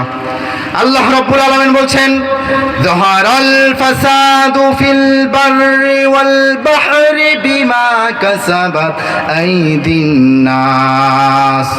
স্থলে এবং জলে যত রকমের বালা মুসিবত তোমরা দেখতে পাও না কেন, এগুলো তোমাদের সকলের 2 হাতের কামাই। আল্লাহ রাব্বুল আলামিন বলছে, শুনে নাও, শুনে নাও, তোমরা গুনাহ করো বিধায় আমি তোমাদেরকে বিপদে ফেলি, ঠিক না? এই পৃথিবীর মধ্যে বালা মুসিবত আসার কয়েকটা কারণ হাদিস থেকে এবার শোনাই। 2টা হাদিস বলবো, খুবই গুরুত্বপূর্ণ হাদিস। 2টা হাদিস আপনাদেরকে শোনাবো, খুব ভালো করে শুনবেন। আল্লাহর নবী সাল্লাল্লাহু আলাইহি ওয়াসাল্লাম তিনি বলছেন, মুহাজির সাহাবীদেরকে ডেকে ডেকে বলছেন, ইয়া মাশারাল মুহাজিরিনা খামসা ইযা তুলিতুম বিহিন্না। ও মুহাজির সাহাবীরা, তোমরা শুনে নাও, তোমরা যখন তোমাদের মধ্যে যখন 5টা বিষয় প্রকাশ পাবে, ওই সময় আল্লাহ রাব্বুল আলামিন তোমাদেরকে বালা মুসিবতের মধ্যে ফেলবে। আল্লাহ রাব্বুল আলামিন ওই সময় তোমাদের উপরে গজব নাজিল করে দিবেন। বলেন কয়টা বিষয়ের কথা বললাম? হাদিস থেকে বলছি, 5টা পয়েন্টের কথা বলবো। ওয়া আউযু বিল্লাহি আন তুদরিকুহুন্না। আল্লাহর নবী সাল্লাল্লাহু আলাইহি ওয়াসাল্লাম মুহাজিরদের জন্য, উম্মতদের জন্য দোয়া করলেন, আমি আল্লাহর কাছে পানাহ চাই যাতে করে এই 5টা বিষয় তোমাদের মধ্যে প্রকাশ না পায়। আল্লাহ নবী সাল্লাল্লাহু আলাইহি ওয়াসাল্লাম বললেন, লাম তাদহারিল ফাহিশাতু ফি কওমিন ক্বাত্তু হাত্তা ইউলিনু বিহা। যখন আমার উম্মতরা পাপাচারে লিপ্ত হবে এবং প্রকাশ্যে সেই পাপাচার করবে, গোপনে নয়, পাপাচারে লিপ্ত হবে, গুনাহের কাজে লিপ্ত হবে, জেনা ব্যভিচারে লিপ্ত হবে, এটা গোপনে নয়, গুনাহ করতে করতে তারা প্রকাশ্যে গুনাহ করবে, ওই সময় আল্লাহ রাব্বুল আলামিন তাদের উপরে বালা মুসিবত নাজিল করে দিবেন। আজ দেখা যায় আমাদের সমাজের মানুষগুলো, আমাদের যুবকগুলো এখন দেখা যায় গার্লফ্রেন্ড আর বয়ফ্রেন্ড নিয়ে পাহাড়ের চিপায় চুপায়, পার্কের অলিতে গলিতে, গাছের গোড়ায় গোড়ায় তারা প্রকাশ্যে গুনাহ করে বেড়ায়, ঠিক কিনা? একটা সময় ছিল আপনারা মুরব্বীরা বিবাহ করেছেন দেখিয়ে, একটা সময় ছিল মানুষরা বিবাহ করত প্রকাশ্যে আর গুনাহ করত গোপনে। আমরা এমন একটা জামানার মধ্যে উপনীত হয়েছি যে জামানার মানুষরা বিবাহ করে গোপনে আর গুনাহের কাজ, প্রেম প্রীতি ভালোবাসা করে প্রকাশ্যে। কথা বলেন ঠিক কি না? এমনও খবর আমরা পেয়েছি, পত্রিকায় এসেছে, 100 জনের সঙ্গে মেলামেশা করেছে, এই জন্য তার কলেজের মধ্যে বৃষ্টি বিতরণ করছেন। নাউজুবিল্লাহ বলেন, এটা প্রকাশ্যে গুনাহ, ঠিক কিনা?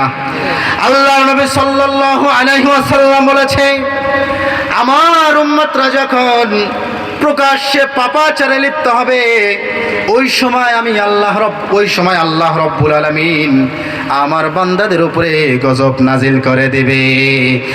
আজ দেখেন, এই যে হাদি ভাইকে হত্যা করা হয়েছে, এটা গোপনে না প্রকাশ্যে? রাতের আধারে নাকি দিবালোকে? কথা বলেন, রাতের আধারে নাকি দিবালোকে? হাদি ভাই কেন ইন্তেকাল হলেন, হাদি ভাইয়ের জীবন কেন চলে গেলেন, এটার আলোচনাও সামনে আছে ইনশাআল্লাহ। ধৈর্য ধরে শুনবেন তো ইনশাআল্লাহ। আল্লাহ নবী সাল্লাল্লাহু আলাইহি ওয়াসাল্লাম বললেন, মানুষের মধ্যে যখন প্রকাশ্যে গুনাহ ব্যভিচার এগুলো প্রকাশ পেয়ে যাবে, প্রকাশ্যে এগুলো করবে, আল্লাহ রাব্বুল আলামিন তখন তার উপরে, আল্লাহ তাআলা তখন তার উপরে গজব নাজিল করে দেবে, সমাজের উপরে গজব নাজিল করে দিতে পারে। 2 নাম্বার বললেন, ওয়ালাম ইয়ামনাউ যাকাত ওয়ালাম ইয়ানকুসুল মিকিয়াল ওয়াল মিজানা। 2 নাম্বার কারণ বললেন, যখন আমার উম্মতরা মাপে ওজনে কম বেশি করবে, ওজনে যখন কম বেশি দেওয়া শুরু করবে, ওই সময় আল্লাহ রাব্বুল আলামিন ওই জাতির উপরে গজব নাজিল করে দেবে। এমন লোক তো আমাদের বাংলাদেশে নাই, আছে? এবার সে পাথর রেখেছে, ওই পাশে জিনিস দিচ্ছে, পাল্লা পাথরটা এভাবে তুলে ধরেছে হাতের ভারে, এপাশে চাউল দিয়েছে আর ওই পাশে 1 কেজির পাথর রেখেছে, হাত দিয়ে হালকা করে এদিকে চাপ দিয়ে ধরেছে। এরকম আছে না নাই? আবার দেখা যায় এখন তো ডিজিটাল মিটার পাওয়া যায়, পাথর আর দিতে হয় না, আপনার পণ্যটাকে শুধুমাত্র ওই পাল্লার উপরে রাখলেই কয় কেজি নিলেন এটা বের হয়ে যায়, ঠিক কিনা? অনেকেই লুকোচুরি করে দেখা যায় ওই মিটার, ডিজিটাল মিটারের মাঝখানে সেই পণ্যটা না রেখে সাইডে এদিক সেদিক করে রাখে, যাতে করে ওজনটা বেশি পড়ে, 700 গ্রাম হলে যাতে করে 1 কেজি দেখা যায়। আছে না নাই? আল্লাহর নবী বলেছে, ওয়ালাম ইয়ানকুসুল মিকিয়াল ওয়াল মিজানা। যখন আমার উম্মতরা ওজনে কম বেশি দেওয়া শুরু করবে, আল্লাহ রাব্বুল আলামিন তখন বান্দাদের উপরে গজব নাজিল করে দেবে। এই হাদিস পড়ে পড়ে মনে হচ্ছে, এই হাদিস যখন পড়ি, পরের হাদিসটাও যেটা আপনাদেরকে শোনাবো, এই হাদিসগুলো যখন পড়েছি আমার থেকে মনে হয়েছে আল্লাহর নবী সাল্লাল্লাহু আলাইহি ওয়াসাল্লাম 1400 বছর আগে এই কথাগুলো বলে নাই। মনে হয় এই সময়ের বাস্তব চিত্রগুলো দেখে দেখে এই কথাগুলো বলেছে, ঠিক না? এরকম মনে হচ্ছে না? বলেন, আমার আপনার মাঝে, আমাদের মাঝে, আপনার মাঝে এরকম ওজনে কম বেশি করে কি করে না? মুরগির ব্যবসা যারা করে, এরকম অনেকে দেখবেন যে এই ছোট্ট পাথর, এটাও কিন্তু ডিজিটাল মিটার, একদম ছোট্ট, ঠিক না? এটাকে হাতের ভিতরে ধরছে, ও করবে কি, একেবারে অনেকে আছে সততার সঙ্গে ব্যবসা করে, একেবারে ছেড়ে দিয়েছে, 1 কেজি হলে 1 কেজি মুরগি দেখা যাচ্ছে।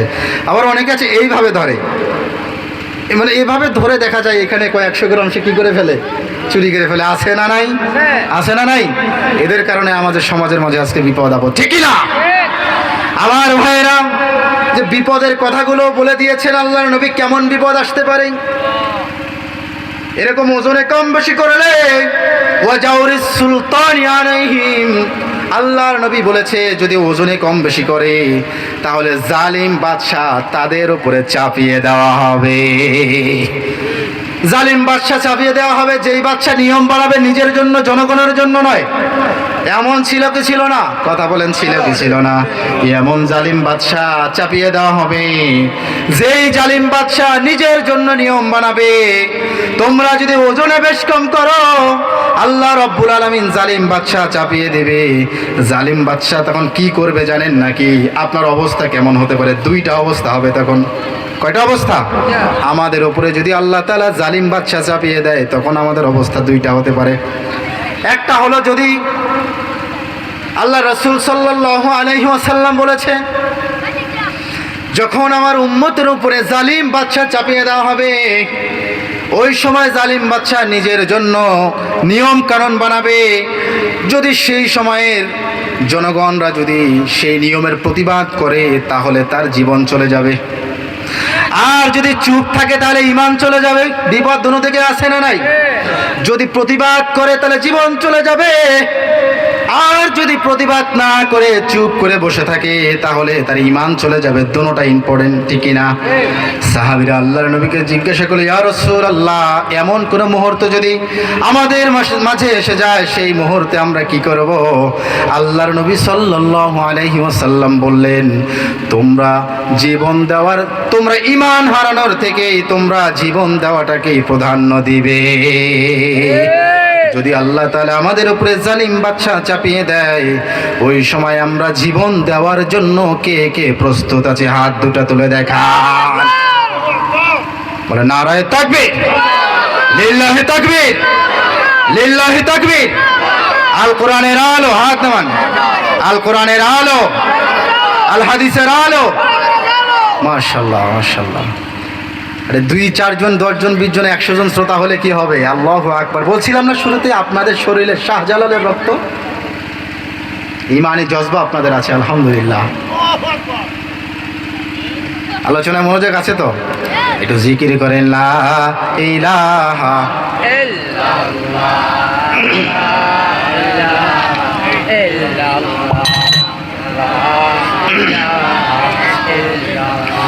আমার ভাইরা, আল্লাহ রাব্বুল আলামিনের হাবিব আর একটা কথা বলছেন, ওয়ালাম ইয়ামনাউ যাকাত আমওয়ালিহিম। আল্লাহর নবী সাল্লাল্লাহু আলাইহি ওয়াসাল্লাম বললেন, যখন মানুষরা যাকাত দেওয়া বন্ধ করে দিবে ওই সময় আল্লাহ রাব্বুল আলামিন বান্দাদের উপরে গজব নাজিল করে দেবে। আজ আমাদের সমাজের মাঝে এমন অনেক মানুষ আছে যারা বছরকে বছর যাকাতের টাকা জমায়, আছে না নাই? তারা নিয়ত করে যখন অনেকগুলো টাকা হবে তখন মানুষকে দেবে। দেখা যায় যখন অনেকগুলো টাকা জমা হয়ে যায় তখন ওই টাকার লোভ আর সামলাইতে পারে না, জনগণের টাকাগুলো নিজের পকেটে রেখে দেয়। কথা বলেন ঠিক কি না? আল্লাহ নবী সাল্লাল্লাহু আলাইহি ওয়াসাল্লাম বলেছেন, যখন মানুষ যাকাত দেওয়া বন্ধ করে দিবে আল্লাহ রাব্বুল আলামিন তখন বান্দাদের উপরে গজব নাজিল করে দিবে। আল্লাহর নবী সাল্লাল্লাহু আলাইহি ওয়াসাল্লাম বলেছেন, ইল্লা মুনিউল কতরা মিনাস সামাই। আল্লাহ রাব্বুল আলামিন তখন জনগণের মাঝে বৃষ্টি দেওয়া বন্ধ করে দিবে। যাকাত দেওয়া যখন মানুষ বন্ধ করে দিবে আল্লাহ তাআলা তখন বৃষ্টি বর্ষণ করাও বন্ধ করে দিবে। গত বছরের তুলনায় এই বছর আমাদের সমাজে বৃষ্টি কম হয়েছে না বেশি হয়েছে? অনেক কম হয়েছে না? আল্লাহর নবী সাল্লাল্লাহু আলাইহি ওয়াসাল্লাম বলেছেন, মানুষ যখন যাকাত দেওয়া বন্ধ করে দিবে আল্লাহ তাআলা তখন বৃষ্টি দেওয়াও বন্ধ করে দিবে। ওয়ালাউলাল বাহাইমু লাম ইউমতারু। যদি শুধুমাত্র এই জমিনের মধ্যে পশু পাখি গবাদি পশু না থাকতো আল্লাহ রাব্বুল আলামিন এই জমিনের মধ্যে এক ফোঁটাও বৃষ্টি দিতেন না। এবছর বৃষ্টি কম হয়েছে, ঠিক কি না? যাকাত দেয় না মানুষ, বৃষ্টি কম হয়েছে। যতটুকু বৃষ্টি পেয়েছি এটা আমাদের কারণ নয়, পশু পাখির কারণে। জমিনে পশু পাখি না থাকলে আল্লাহ রাব্বুল আলামিন আমাদেরকে এক ফোঁটা বৃষ্টি দিতেন না। কথা বলেন ঠিক কি না? এই জন্য ভাই যাকাত দিতে হবে। আজ তো যাকাতও মানুষের ফ্যাশন হয়ে গিয়েছে। জাকাতের লুঙ্গি বের হয়েছে, আছে না নাই? জাকাতের শাড়ি, রাসূলের জামানায় জাকাতের লুঙ্গি ছিল? জাকাতের শাড়ি ছিল, নির্দিষ্ট জাকাতের লুঙ্গি 200 টাকা 300 টাকা দাম, জাকাতের শাড়ি 300 টাকা 400 টাকা দাম, ঠিকই না? জাকাত দেওয়ার মূল উদ্দেশ্যটাই হারিয়ে গিয়েছে। যে মানুষ তো জাকাত দেয় না, আবার কিছু কিছু মানুষ আছে জাকাত দেয়, তারা কি করে বাজার থেকে 100-150 টাকা 200 টাকার লুঙ্গি কিনে নেয়, কিছু কাপড় কিনে নেয়, এরপরে গোপনে জাকাত দেয় না। কি করে? তারা একটা আয়োজন করে অমুক দিন জাকাত দেওয়া হবে, তোমরা সবাই আসবা। এরপরে ক্যামেরার আয়োজন করা হয়, ক্যামেরার সামনে একজন একজন করে ডেকে ডেকে পুরুষদেরকে একটা লুঙ্গি দেওয়া হয়, মহিলাদেরকে একটা করে শাড়ি দেওয়া হয়, একটার বেশি দুইটা দেওয়া হয় না। কোনো মহিলা যদি বলে আমাকে এই কাপড়টা নয় ওই কাপড়টা দেন, তারপরে বলে না দেওয়া যাবে না, যেটা দিছে এটাই নিয়ে যাও, আছে না নাই? জাকাতের উদ্দেশ্য কি একটা করে লুঙ্গি দেওয়া আর একটা করে শাড়ি দেওয়া, নাকি জাকাতের উদ্দেশ্য হলো এই সমাজকে গরিব মুক্ত করা? ঠিক না? জাকাতের মূল উদ্দেশ্য কি? কিভাবে গরিব বিতাড়িত করে এই সমাজকে প্রতিষ্ঠিত করা যায় অর্থনৈতিকভাবে, ঠিক কিনা? আজ আমাদের এই দেশের মধ্যে, আমাদের এই দেশে যদি জাকাত ফান্ড থাকতো, সরকার থেকে যদি প্রত্যেকটা এলাকা থেকে জাকাত আদায় করতো সরকারি লোক দিয়ে, ওই এলাকায় কয়জনের উপরে জাকাত ফরজ হয়েছে সবগুলোর থেকে জাকাত নিবা। জাকাতের টাকাগুলো যদি সরকার একসাথে করতো, একসাথে করার পরে কথার কথা একটা উদাহরণ দিচ্ছি, 100-150 টাকার লুঙ্গি দিলেন আর একটা শাড়ি দিলেন, আর সরকারে যদি এই কাজটি করতো, জাকাত এই 100-150 টাকার লুঙ্গি না দিয়ে জাকাতের টাকাগুলো নিত মানুষের থেকে, নেওয়ার পরে সরকার লোক ঠিক করে দিত, যাও ওই এলাকার ভিতরে দেখো কে কে গরিব আছে, বের করো, খুঁজে বের করো। এবছর তোমরা 5 জন এমন গরিব খুঁজে বের করবা যারা জাকাত খাওয়ার উপযুক্ত, এদেরকে তোমরা জাকাত দিবা। 100-150 টাকার লুঙ্গি না দিয়ে একটা লোককে 2 লক্ষ করে টাকা দিবা, 5 জনকে 10 লক্ষ টাকা দাও। 10 লক্ষ টাকা দেওয়ার পরে একে বলে দাও তোমার এলাকায় কি চলে। তোমার এলাকায় যদি এই অটো ভালো চলে, তুমি অটো কিনে চালাও। তোমার এলাকায় যদি দোকান ভালো চলে, টঙ্গের দোকান, তাহলে টঙ্গের দোকান করে চালাও। তোমাকে 2 লক্ষ টাকা দিলাম, তুমি এই টাকাগুলো কোন পথে ব্যয় করছো এটাও আমি দেখব। তুমি যদি এই জাকাতের টাকাগুলোকে তুমি যদি অযথা ব্যয় করো, সে হিসাব আমাদের কাছে দিতে হবে, আর যদি তুমি কাজে লাগাও সেটাও আমরা পরিদর্শন করব। বলেন, এই ব্যক্তিকে যদি 2 লক্ষ টাকা দিয়ে একটা টঙ্গের দোকান করে দেওয়া হয়, এই ব্যক্তিকে আগামী বছর জাকাত খাবে না? আগামী বছর আস্তে আস্তে দেখা যাবে এই ব্যক্তি আর একজনকে জাকাত দিবে, ঠিক কি না? 5 বছর যদি সরকার যদি এই কাজটি করে, দেখা যাবে আমাদের এই সমাজ থেকে 99% গরিব মুক্ত হবে, ঠিক কিনা? কারণ জাকাত প্রতিষ্ঠিত হয়েছে একমাত্র এইটাই কারণ, যাতে করে আমাদের এই সমাজ গরিব মুক্ত হয়, অর্থনৈতিক দিক থেকে স্বাবলম্বী হয়, ঠিক কিনা? আমরা আজ 100-150 টাকার লুঙ্গি দেই, 200-400 টাকার শাড়ি দেই, কোনোদিন আমাদের দারিদ্রতা কাটে না। ওইদিকে অসভ্য ইসরায়েলরা কোটি কোটি টাকার মালিক হয়ে গিয়েছে, তারা যখন আমাদের দিকে মিসাইল মারে, আমাদের দিকে গুলি নিক্ষেপ করে, তার প্রতিবাদ করার মতো আমাদের একটি গুলি পাওয়া যায় না, ঠিক না? আজ যদি আমরা যদি এরকম প্রতিষ্ঠিত থাকতাম, আমাদের এই দেশ যদি অর্থনৈতিকভাবে প্রতিষ্ঠিত হতো, ফিলিস্তিনের জমিনের দিকে তুমি গুলি মারবা, বাংলাদেশ থেকে তোমার দিকে কি মারা হবে? গুলি মারা হবে। দেখেন নাই ইরানের দিকে এরা গুলি মেরেছে, মিসাইল মেরেছে, যখন তারা উল্টা মারতে শুরু করলো, বাস এদেরকে বাদ দিয়ে দিছে, ঠিক কিনা? ঠিক কিনা? এই অসভ্য ইসরায়েল, এই অসভ্য ইহুদি, এরা যুদ্ধ করছে। এদের যুদ্ধর ব্যাপারটা শুধুমাত্র রাষ্ট্রীয় যুদ্ধ, বিষয়টা এমন নয়, তাদের এই যুদ্ধটা হচ্ছে ধর্মীয় যুদ্ধ। এই ইহুদিদের ওপরে তাওরাত কিতাব নাজিল হয়েছিল মুসা আলাইহিস সালাতু ওয়াস সালামের উপরে, ঠিক না? তারা তাওরাত কিতাবকে বিকৃত করে তারা তালমুদ কিতাব বানিয়েছে। তালমুদ কিতাবে তারা লিখেছে যে তালমুদ কিতাব আল্লাহ তাআলা মুসা আলাইহিস সালাতু ওয়াস সালামের উপরে নাজিল করেছে, বলেন নাউজুবিল্লাহ। তারা তাওরাতের থেকে তালমুদ বেশি পড়ে। তাওরাতকে বিকৃত করে তালমুদ বানিয়েছে। আর সেই কিতাবে লেখা আছে এই পৃথিবীর জমিনের এই ভূখণ্ডের মালিক একমাত্র ইহুদি, বাকি সবগুলা হচ্ছে যে জানোয়ারের মতো। বলেন নাউজুবিল্লাহ। জান্নাতে একমাত্র ইহুদিরাই যাবে, বাকি সবাই জাহান্নামে যাবে। বলেন নাউজুবিল্লাহ। ইহুদিরা বলে ওয়াকালু লান তামাসসানা নার, তারা বলে যে আমাদেরকে জাহান্নামের আগুন স্পর্শই করবে না, বাকি সবাই যাবে জাহান্নামে, আমরা যাব জান্নাতে। বলেন নাউজুবিল্লাহ। ওরা আজকে যে এই যে আমি বললাম, এটা তাদের রাষ্ট্রীয় যুদ্ধ নয়, এটি তাদের ধর্মীয় যুদ্ধ। কেন? তাদের ওই তালমুদ কিতাবে তারা লিখেছে যে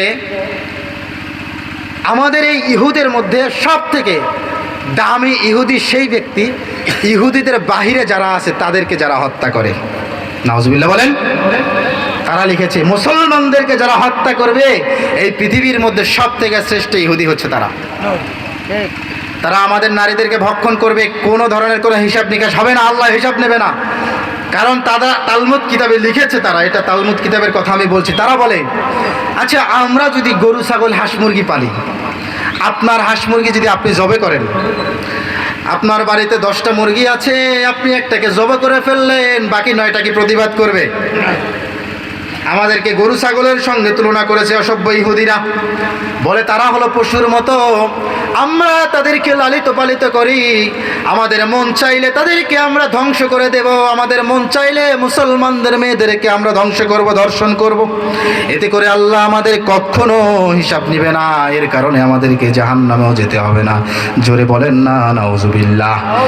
আল্লাহ রাব্বুল আলামিনের হাবিব বলছে মানুষ যখন যাকাত দেবে সেই সমাজ তখন উন্নতি হবে।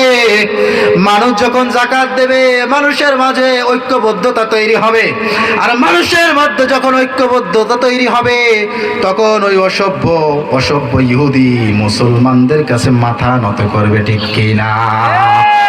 মুসলমানদের বড় হাতিয়ার হচ্ছে ঐক্যবদ্ধতা। কথা বলেন কি? মুসলমানদের বড় হাতিয়ার হচ্ছে ঐক্যবদ্ধতা, ঈমান। ঠিক কি না? আজ এই পৃথিবীর বুকে 200 কোটি মুসলমান আছে, এখন 200 কোটি। আল্লাহু আকবার বলেন। 57টা মুসলিম রাষ্ট্র রয়েছে এখন। 200 কোটি মুসলমান যদি একসাথে হয়ে বলতো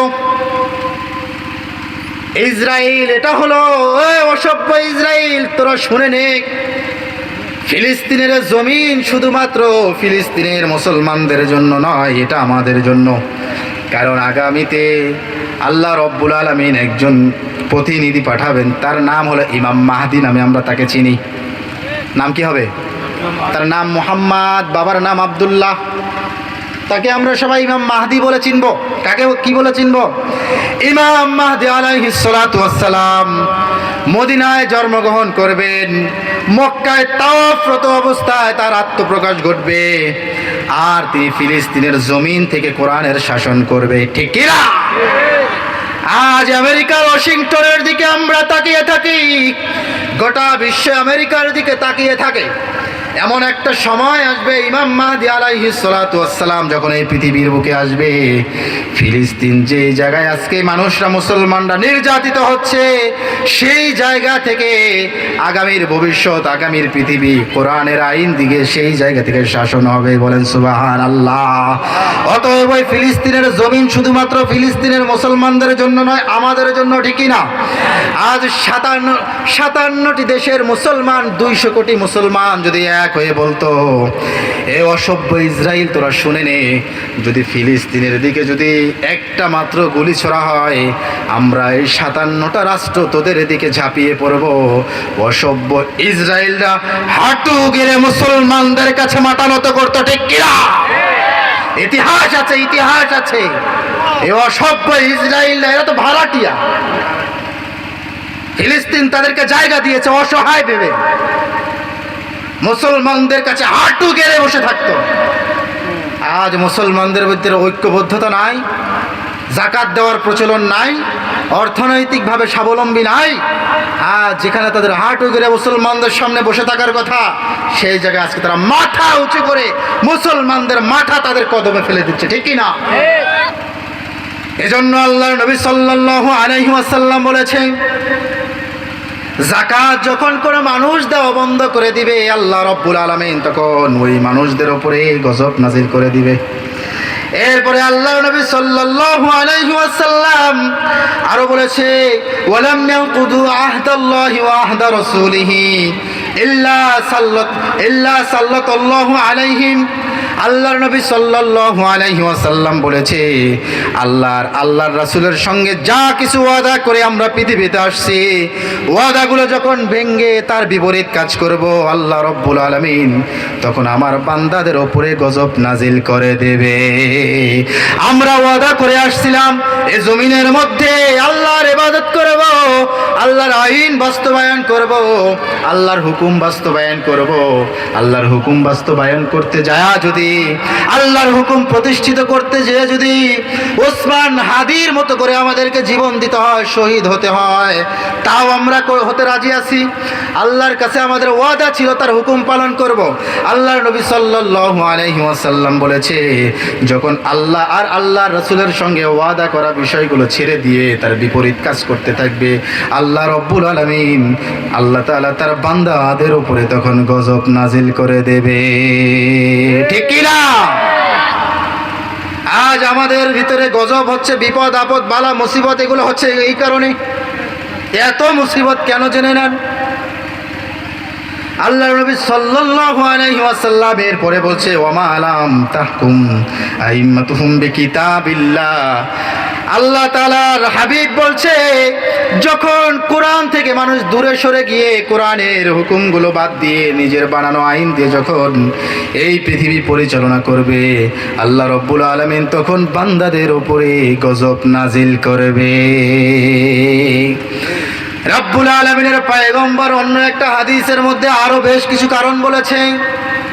আল্লাহ নবী সাল্লাল্লাহু আলাইহি ওয়াসাল্লাম সাহাবীদেরকে বলছেন, হাদিসের বর্ণনাকারী সাহাবীর নাম আলী ইবনে আবি তালিব। তিনি বলছে, আল্লাহ নবী সাল্লাল্লাহু আলাইহি ওয়াসাল্লাম বলেছে, ইদা ফাআলাত উম্মতি 15 খাসলাতা হাল্লা বিহাল বালা। যখন আমার উম্মতের মধ্যে 15টা কাজ প্রকাশ পাবে, আমার উম্মতরা তখন বালা মুসিবত গজবের শিকার হবে। কয়টি কাজের কথা বললাম? খুব ভালো করে শুনবেন। আগের হাদিসের মধ্যে 5টা কারণ বলছি, মনে আছে তো না? এই শেষ করলাম যেটা আর কি। এই হাদিসের মধ্যে আল্লাহর নবী আমাদেরকে মনে হচ্ছে দেখে দেখে 15টা কারণের কথা বলেছে। কথাগুলো যখন বলবো মনে হবে এই সময়ের বর্তমান কথাগুলোই রাসূল বলেছে। এই যে যখন বললাম আল্লাহর কোরআন বাদ দিয়ে অন্য কিছু দিয়ে যখন হুকুম পরিচালনা করবে, আল্লাহ তাআলা তখন গজব নাজিল করবে, এমন কথা বলার সঙ্গে সঙ্গে কিছু মানুষ উঠে গিয়েছে। গেছেন কি গেছেন না? আপনারা কি উঠবেন নাকি? এখন যে হাদিস শুনবেন, এই হাদিসটা মনে হয় আমাকে আর আপনাকে টার্গেট করে রাসূল বলছে। আল্লাহর নবী সাল্লাল্লাহু আলাইহি ওয়াসাল্লামকে জিজ্ঞাসা করা হলো, ফাকিলা, সাহাবীরা বলল, ওমা হুন্না ইয়া রাসূলুল্লাহ, বলেন নবী সেই সমস্ত কারণগুলা কি? আল্লাহর নবী তখন বললেন, ইদা কানাল মাগলামু দুওয়ালা। আল্লাহর নবী সাল্লাল্লাহু আলাইহি ওয়াসাল্লাম বললেন, যখন আমার উম্মতের মধ্যে যারা রাষ্ট্র পরিচালনা করবে, যারা সমাজ পরিচালনা করবে, যখন ওই সমাজের সম্পদ, রাষ্ট্রের সম্পদ মনে না করে নিজের সম্পদ মনে করে ভোগ করবে, আল্লাহ রব্বুল আলামিন তখন আমার উম্মতের উপরে গজব নাজিল করবে। আমরা অতীতে দেখেছি আমাদের এই রাষ্ট্রের প্রধান যিনি ছিলেন তার একজন পিয়ন, সেও 400 কোটি টাকার মালিক। ঠিকই না? এ টাকা কই পেয়েছে? রাষ্ট্রের সম্পদ নিজের সম্পদ মনে করে খেয়েছে। ঠিকই না? চাউল আসে, এটাকেও কি পার্বত্য অঞ্চল বলা হয় নাকি? আমাদের চট্টগ্রাম তো পার্বত্য অঞ্চল বলা হয়, এখানেও তো পাহাড় আছে, এটাকে কি পার্বত্য অঞ্চল বলে না? তো পার্বত্য অঞ্চলে দেখা যায় বিভিন্ন রেশন যায়, গম, চাউল, বিভিন্ন কিছু যায়, বা অনেক সময় আমাদের জন্য রাষ্ট্রের পক্ষ থেকে হাদিয়া আসে না? যেমন দেখা গিয়েছে যে আমাদের এই সিলেটে সুনামগঞ্জেই তো মনে হয় একবার বন্যা হয়েছিল, হয়নি? বিভিন্ন জায়গা থেকে মানুষ ত্রাণ নিয়ে আসছে না? আসছে কি না? তো দেখা গিয়েছে অনেক মানুষ সেখান থেকেও টাকা মেরে খেয়েছে। রাষ্ট্র থেকে টাকা আসছে, যাও ওখানে বিতরণ করো, আসছে 10 টাকা, দিয়েছে 1 টাকা। ঠিক না? কারণ কি? রাষ্ট্রের সম্পদ নিজের মনে করে খেয়েছে। এই জন্য আল্লাহ আমাদেরকে বিপদে ফেলছে। ঠিক না? আমাদের বিছানার নিচে পাওয়া যায় জুতা, খাটের নিচে জুতা রাখি। আর আমরা অনেক সমাজ সেবককে দেখেছি, রাষ্ট্রের অনেক মানুষকে দেখেছি, তারা বিছানার নিচে জুতা না রেখে বিছানার নিচে সয়াবিন তেলের বোতল রাখে। ঠিক না ব্যাঠিক? কথা বলেন ঠিক না ব্যাঠিক? অনেকে বিছানার নিচে জুতা না রেখে চাউলের বস্তা লুকায় রাখে। ঠিক না ব্যাঠিক? এই যে দেখেন রাষ্ট্রের সম্পদ, এটাকে রাষ্ট্রের সম্পদ মনে না করে যখন নিজের সম্পদ মনে করে ভক্ষণ করবে, গজব যিনি নাজিল করবেন তিনি কে? সুন্দর একটি ঘটনা শোনায়, চমৎকার একটি ঘটনা, খুব ভালো করে শুনবেন। আল্লাহর নবীর একজন সাহাবী ওমরে ফারুক রাদিয়াল্লাহু তাআলা আনহু, জান্নাতের সার্টিফিকেট পাওয়া, সুসংবাদ প্রাপ্ত পাওয়া একজন ব্যক্তি। তিনি যেভাবে সাহাবী ছিলেন ঠিক তেমনি ভাবে তিনি একজন রাষ্ট্রপ্রধানও ছিলেন। প্রসিদ্ধ একটি ঘটনা, এই সাহাবী একদিন তার ঘরের মধ্যে বসে বসে অথবা তার অফিসের মধ্যে বসে বসে তিনি কিছু কাজ করছিলেন। একটা মোমবাতি জ্বালিয়ে তিনি কিছু কাজ করছিলেন। হঠাৎ করে তার দরজার সামনে কিছু সংখ্যক মেহমান আসলেন। মেহমান আসার পরে তার দরজায় যখন নক করলেন, দরজাটা খুলে দিলেন। দরজা খুলে দিয়ে তাদেরকে বসতে দিলেন, অথবা দরজার সামনে দাঁড়িয়ে থাকতে বললেন। একটু সময় দাও, একটু পরে তোমরা ঘরে প্রবেশ করো। অথবা বললেন তোমরা বসো, আমার একটু কাজ আছে, ছোট্ট কাজ আছে, সেটা শেষ করে আসি। ওই লোকজনরা, মেহমানরা লক্ষ্য করে দেখলেন ওমরে ফারুক রাদিয়াল্লাহু তাআলা আনহু তিনি যেই একটা মোমবাতি জ্বালিয়ে কাজ করছিলেন, সেই মোমবাতিটাকে নিভিয়ে দিয়ে তিনি আরেকটা মোমবাতি জ্বালাইলেন, নতুন একটা মোমবাতি জ্বালাইলেন। মোমবাতি জ্বালানোর পরে ওই লোকদের কাছে ফিরে এসে বললেন, এবার তোমাদের কথা বলতে পারো, বলো কি জন্য আমার কাছে আসছো, সবাই কেমন আছো? লোকজন তখন বললেন, ওগো আল্লাহর পয়গম্বরের সাহাবী, আমরা একটা দৃশ্য দেখলাম, যেই দৃশ্যটা আমাদের অন্তরের ভিতরে ঘুরপাক খাচ্ছে, আমাদের মাথার মধ্যে ঘুরপাক খাচ্ছে। আপনি যখন দরজাটা খুলে দিলেন, আমরা দেখতে পারলাম একটা মোমবাতি জ্বলছে। আবার আমাদেরকে যখন ঘরে বসতে দিলেন, বসতে দিয়ে দেখলাম সেই মোমবাতি বন্ধ করে দিয়ে, মোমবাতিটা শেষ হয়নি, সেই মোমবাতি বন্ধ করে দিয়ে আপনি আরেকটা মোমবাতি জ্বালাইলেন। এরপরে আমাদের সঙ্গে কথা বলা আরম্ভ করে দিলেন। এটার কারণ কি? কারণ কি? সে সময় তো আর কারেন্ট ছিল না, সে সময় বিদ্যুতের ব্যবস্থা ছিল? বিদ্যুতের ব্যবস্থা ছিল না, সে সময় লাইটের ব্যবস্থা ছিল না। মানুষ চেরাগ ব্যবহার করত, মোমবাতি ব্যবহার করত। আল্লাহর নবীর সেই সাহাবী বলছে, আমার থেকে মনে হয়েছে তোমরা যেহেতু আমার ব্যক্তিগত মেহমান, তোমরা হয়তোবা আমার সঙ্গে তোমাদের ব্যক্তিগত কথাগুলোই বেশি বলবা। আর যেই মোমবাতি তোমরা আমাকে নিভিয়ে দিতে দেখেছো, সেই মোমবাতিটা হচ্ছে রাষ্ট্রের টাকায় কেনা।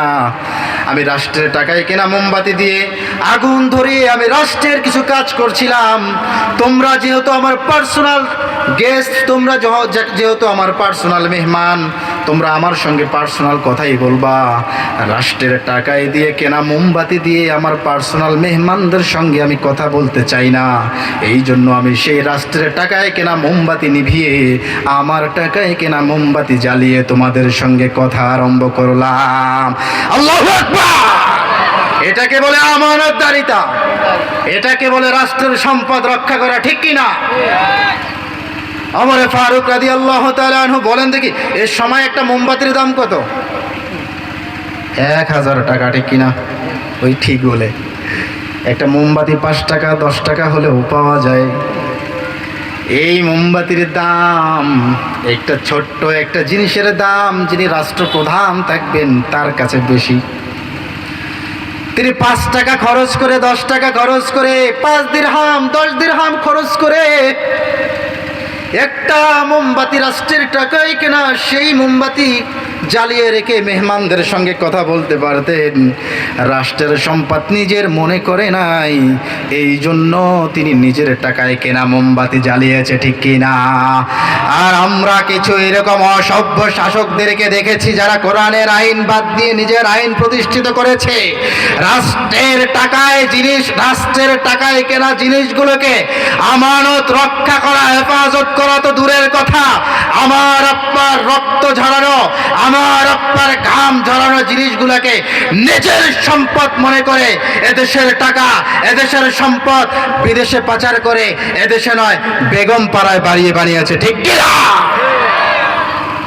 এদেশের সম্পদ এগুলো আমার আপনার সম্পদ, এগুলোকে পাচার করে আছে এদেশে নয় বেগম পাড়ায় বাড়ি বানিয়ে আজ তারা সেখানে এখনো শান্তিতে আছে। এত বলা মুসিবত কেন কেন কেন? আল্লাহর নবী বলেছে, ইদা কানাল মাগনামু দুয়ালা, আমার উম্মতরা, আমার যখন শাসকরা যখন রাষ্ট্রের সম্পদ যখন নিজের সম্পদ মনে করে ভোগ করবে, আল্লাহ রব্বুল আলামিন তখন বান্দাদের উপরেই গজব নাজিল করবে। বলেন দেখি আজকের আলোচনার মূল বিষয় কি ছিল? বলেন না, গজব আসার কারণ ছিল কি না? আমি কি সেই কারণে আছি নাকি বাহিরে চলে গেছি? আপনাদের মনোযোগ মাশাআল্লাহ। আল্লাহ বলেছে, ওয়াইদা কুরিআল কুরআন ফাসতামিউ লাহ, তোমরা যদি কোরআন থেকে ফায়দা হাসিল করতে চাও, কাজ অবশ্যই দুইটা করতে হবে। একটা হলো শ্রবণ করতে হবে। কি করতে হবে? ওয়াংসিতু, চুপ থাকতে হবে। কি থাকতে হবে? মনোযোগ সহকারে শ্রবণ করতে হবে, চুপ থাকতে হবে। আপনারা মাশাআল্লাহ আলহামদুলিল্লাহ শুকরিয়া আদায় করছি আল্লাহ, মনোযোগ সহকারে চুপ করে একদম নিশ্চুপ হয়ে সাইলেন্ট হয়ে শুনছেন, আলহামদুলিল্লাহ। আমি আপনাদেরকে নিয়ে বিভিন্ন জায়গায় যখন প্রোগ্রাম করব আপনাদের কথা বলবো আমি ইনশাআল্লাহ। আমার ভাইয়েরা, আল্লাহর নবী সাল্লাল্লাহু আলাইহি ওয়াসাল্লাম বললেন, গজব আসবে যখন রাষ্ট্রের সম্পদকে নিজের সম্পদ মনে করবে, আল্লাহ রব্বুল আলামিন তখন গজব নাজিল করবে। এরপরে আল্লাহর নবী সাল্লাল্লাহু আলাইহি ওয়াসাল্লাম বললেন, ওয়াল আমানাতু মাগনামা, ওয়াল আমানাতু মাগনামা, যখন আমানতের খেয়ানত করা হবে তখন আল্লাহ রব্বুল আলামিন গজব নাজিল করবে। আমানতের খেয়ানত এটা আছে না নাই? আমানতের খেয়ানত দুই জিনিসের লক্ষণ। কয় জিনিস? আমানতের খেয়ানত দুই জিনিসের লক্ষণ। এক নাম্বার, আমানতের খেয়ানত মুনাফিকের আলামত। দুই নাম্বার, আমানতের খেয়ানত কিয়ামতের আলামত। আমানতের খেয়ানত আল্লাহর রাসূল সাল্লাল্লাহু আলাইহি ওয়াসাল্লাম বলেছে, মুনাফিকদের 3টা খাসলত। অন্য এক হাদিসে আছে মুনাফিকদের 4টা খাসলত। এই 3 অথবা 4টি খাসলতের মধ্যে একটা খাসলত হলো, মুনাফিকরা যখন ওয়াদা করে, মুনাফিকদের কাছে যখন কোনো জিনিস গচ্ছিত রাখা হয়, ওই সমস্ত মুনাফিকরা তখন তার খেয়ানত করে। আমার আপনার ট্যাক্সের টাকাগুলো আমাদের রাষ্ট্রপ্রধানের কাছে আমরা জমা রাখি, এটা আমানত হিসাবে, ঠিক কিনা? কথা বলেন, ঠিক কিনা? আওয়াজ নাই, ঠিক কিনা? আমানতের খেয়ানত হয় কি হয় না? আমানতের খেয়ানত এটা হলো মুনাফিকের আলামত, আর আমানতের খেয়ানত কিয়ামতের আলামত। আল্লাহর নবী সাল্লাল্লাহু আলাইহি ওয়াসাল্লাম বলেছে, যখন আমানতের খেয়ানত হয়ে যাবে ওই সময় কিয়ামত হয়ে যাবে। বলে আমানতের খেয়ানত কি? আল্লাহর রাসূলকে জিজ্ঞেস করলেন, গো আল্লাহর রাসূল, আমানতের খেয়ানত কি? আল্লাহর রাসূল সাল্লাল্লাহু আলাইহি ওয়াসাল্লাম বললেন, আমানতের খেয়ানত হলো যোগ্য ব্যক্তিকে রাষ্ট্রপ্রধান না বানাইয়া, যে ব্যক্তি যোগ্য নয়, চোর বাটপার চিটারকে সেই জায়গায় বসানো, এটার নাম হচ্ছে আমানতের খেয়ানত, ঠিক কি না? এই যোগ্য জায়গায় যোগ্য লোক বসানোর সময় এখন আছে না নাই? বসাতে হবে। আল্লাহর কাছে দোয়া করি, আল্লাহ ওসমান হাদির মতো একজন যোগ্য লোককে রাষ্ট্রের সেই মেন চেয়ারে বসিয়ে দাও, বলে না আমিন। এই চেয়ারের কথা কোরআনে আছে না নাই? আয়াতুল কুরসি আছে না নাই? আয়াতুল কুরসি আল্লাহ তাআলা নিজেই তো চেয়ারের কথা বলছে। এই তোমরা চেয়ার নিয়ে কারাকারি করো। আয়াতুল কুরসির ভিতরে একেবারে কয়েকটা পয়েন্ট আছে, পড়বেন। ওয়াসিআ কুরসিয়ুহুস সামাওয়াতি ওয়াল আরদ, আল্লাহ বলছে আমার চেয়ার তোমরা কেমন জানো? তোমরা পৃথিবীতে যে চেয়ার নিয়ে তোমরা মারামারি করো, এই একটা গদি নিয়ে তোমরা মারামারি করো। কেউ চেয়ারম্যানের গদি, কেউ মেম্বারের গদি, কেউ সরকারের গদি, কেউ ওসির গদি, আছে না নাই? আর তোমাদের এই চেয়ারটা হয় একটা আবদ্ধ চেয়ার। বাংলাদেশের যিনি সরকার, আমি কিন্তু কারো বিপক্ষে কথা বলছি না, বলছি একটা কথাও কারো বিপক্ষে বলেছি বলিনি। যিনি রাষ্ট্রপ্রধান হয় তিনি কি ভারতের সরকার হতে পারে? তার চেয়ারটাই বাংলাদেশের সীমাবদ্ধ, ঠিক কিনা? যিনি ভারতের সরকার হয় তিনি কি বাংলাদেশের এই তার চেয়ারের পাওয়ার বাংলাদেশে দেখাতে পারে? পারে না। আল্লাহ বলছে ওয়াসিআ কুরসিয়্যুহুস সামাওয়াতি ওয়াল আরদ। আমার চেয়ার কেমন জানো নাকি? আমার চেয়ারটা হচ্ছে গোটা পৃথিবীর মধ্যে আমার চেয়ার ছেয়ে আছে। আল্লাহু আকবার। তোমাদের ক্ষমতা হলো তোমরা যে চেয়ারে বসো সেই চেয়ার থেকে ক্ষমতা প্রয়োগ করো, তার একটা গণ্ডি আছে, ওই গণ্ডির বাইরে তোমাদের ক্ষমতা তোমরা চালাতে পারো না। কিন্তু আমার যে চেয়ার রয়েছে, আমার চেয়ারের ক্ষমতা একটা গণ্ডির মধ্যে আবদ্ধ নয়, গোটা পৃথিবীর মধ্যে সেই চেয়ারের ক্ষমতা, ঠিক কিনা? ঠিক কিনা আমার ভাইরা? আল্লাহ নবী সাল্লাল্লাহু আলাইহি ওয়াসাল্লাম বলেছে ওয়াল আমানাতু মাগনামা, যখন আমানতের খেয়ানত করা হবে ওই সময় আমার উম্মতের উপরে আল্লাহ রাব্বুল আলামিন গজব নাজিল করে দিবে। এরপরে আল্লাহর নবী বলেছে ওয়াজ যাকাতু মাগরামা, বান্দারা আমার উম্মতরা যাকাত তো আদায় করবে না, যাকাতকে জরিমানা মনে করবে। কি মনে করবে? জরিমানা মনে করবে। যাকাতকে সম্পদ যাকাতের মাধ্যমে পবিত্র হয় এটা মনে করবে না, যাকাতের মাধ্যমে সম্পদ আরো বৃদ্ধি পায় এটা মনে করবে না। আমার উম্মতরা যখন যাকাতকে জরিমানা মনে করবে, জরিমানা মনে করবে, আল্লাহ রাব্বুল আলামিন তখন আমার উম্মতের উপরে গজব নাজিল করবে। আপনারা আলোচনায় আছেন তো? আছেন? এদিক ওদিক তাকায় না। মুরব্বি, ও মুরব্বি কই যাচ্ছেন? আসসালামু আলাইকুম। ভালো আছেন? মুরব্বী কোথায় যাচ্ছেন? মুরব্বী মানুষ তো, ওনাদের অনেক জোর থাকে, কিছুক্ষণ পর পরে এক নম্বরে চাপ দেয়, ঠিক না? জরুরত ছাড়তে যাচ্ছে মনে হয়, জরুরত ছেড়ে আবার আসবেন ইনশাআল্লাহ। ভালো আছেন আমার ভাইয়েরা?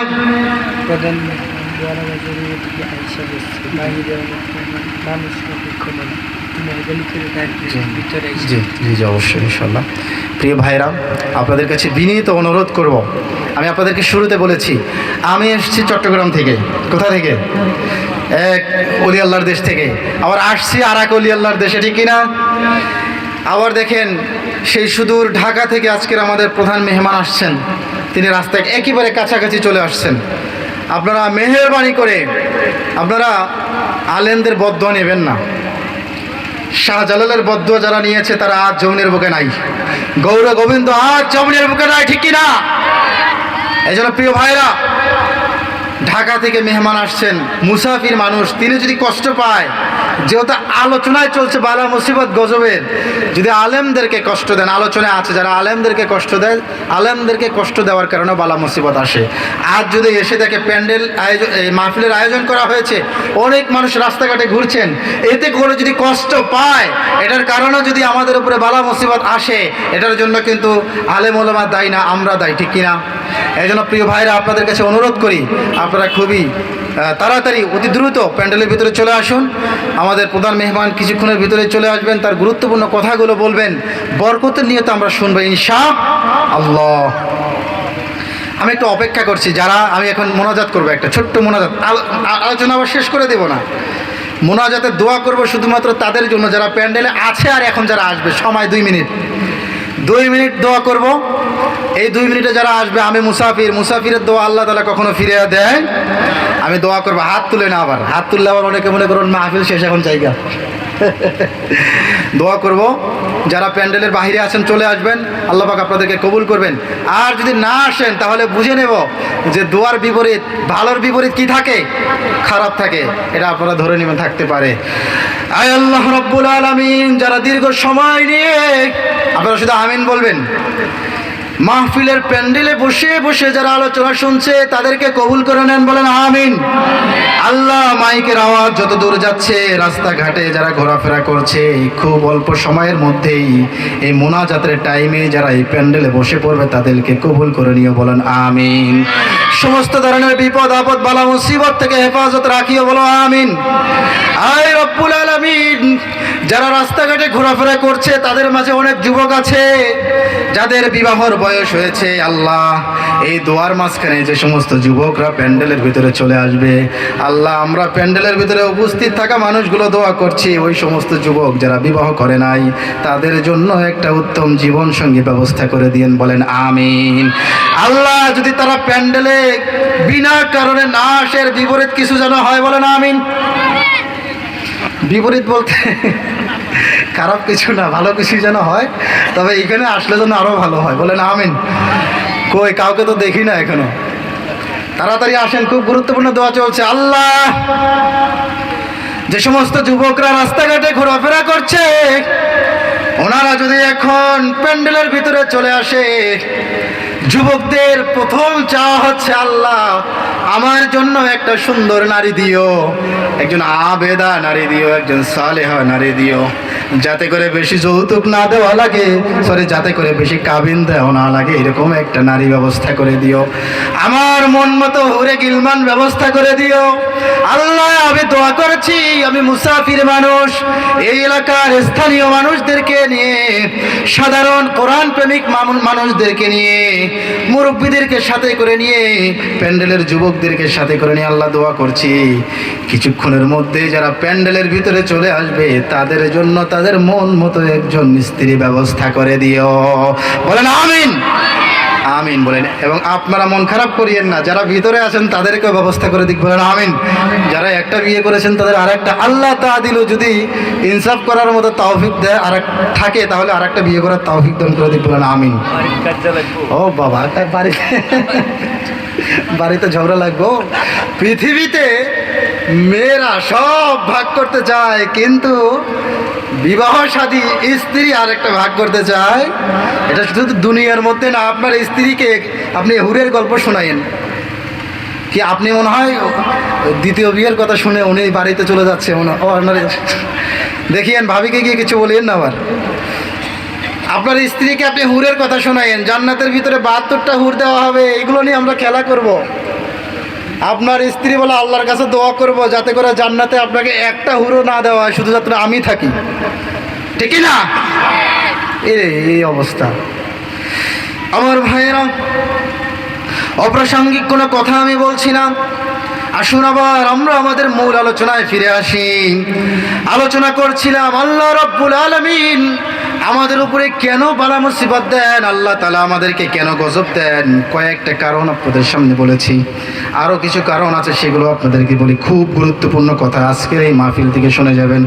আল্লাহর নবী সাল্লাল্লাহু আলাইহি ওয়াসাল্লাম বলেছেন, 1 নাম্বার 15টি কথার ভিতরে একটা বলেছিলাম, যখন রাষ্ট্রের সম্পদকে নিজের সম্পদ বলে ভক্ষণ করবে আল্লাহ রাব্বুল আলামিন তখন গজব নাজিল করবে। যখন আমানতের খেয়ানত করবে আল্লাহ রাব্বুল আলামিন তখন গজব নাজিল করবে। যাকাতকে যখন জরিমানা মনে করবে, যিনি গজব নাজিল করবেন তিনি কে? আমার ভাইরা, এরপরে আল্লাহ রাসূল বলছেন, ওয়া তাআর রাজুলু যাওজাতাহু ওয়া আক্কা উম্মাহু। খুব গুরুত্বপূর্ণ কথা, যুবক ভাইরা খুব ভালো করে শুনবেন। আল্লাহর নবী সাল্লাল্লাহু আলাইহি ওয়াসাল্লাম বলেছেন, স্ত্রীর সঙ্গে ভালো ব্যবহার করবে। আমার যখন উম্মতরা স্ত্রীর সঙ্গে ভালো ব্যবহার করবে আর মায়ের সঙ্গে যখন খারাপ আচরণ করবে, আল্লাহ রাব্বুল আলামিন তখন ওই যুবকদের উপরে তখন গজব নাজিল করবে। যে সমস্ত যুবকদের আজ সফলতা নাই, বালা মুসিবত কাটে না, সংসার থেকে অশান্তি যায় না, আপনার স্ত্রীকে আপনি এত ভালোবাসেন, এরপরেও আপনার স্ত্রী খুশি না, এত কিছু দেন এরপরেও খুশি না, আইলানা মাস্কারা যত রকম যা কিছু লাগে সব কিছু দেন, সুনু পাউডার যা কিছু লাগে সব দেন, এরপরেও আপনার সংসারে শান্তি নাই। আল্লাহর নবী বলেছে, যখন কোনো মানুষ শুধুমাত্র স্ত্রীকে ভালোবাসবে, তার মাকে ভালোবাসবে না, স্ত্রীর কথায় মাকে গালি দেবে, স্ত্রীর কথায় মাকে নিয়ে বৃদ্ধাশ্রমে রেখে আসবে, ওই উম্মতের উপরে আল্লাহ রব্বুল আলামিন গজব নাজিল করে দিবে।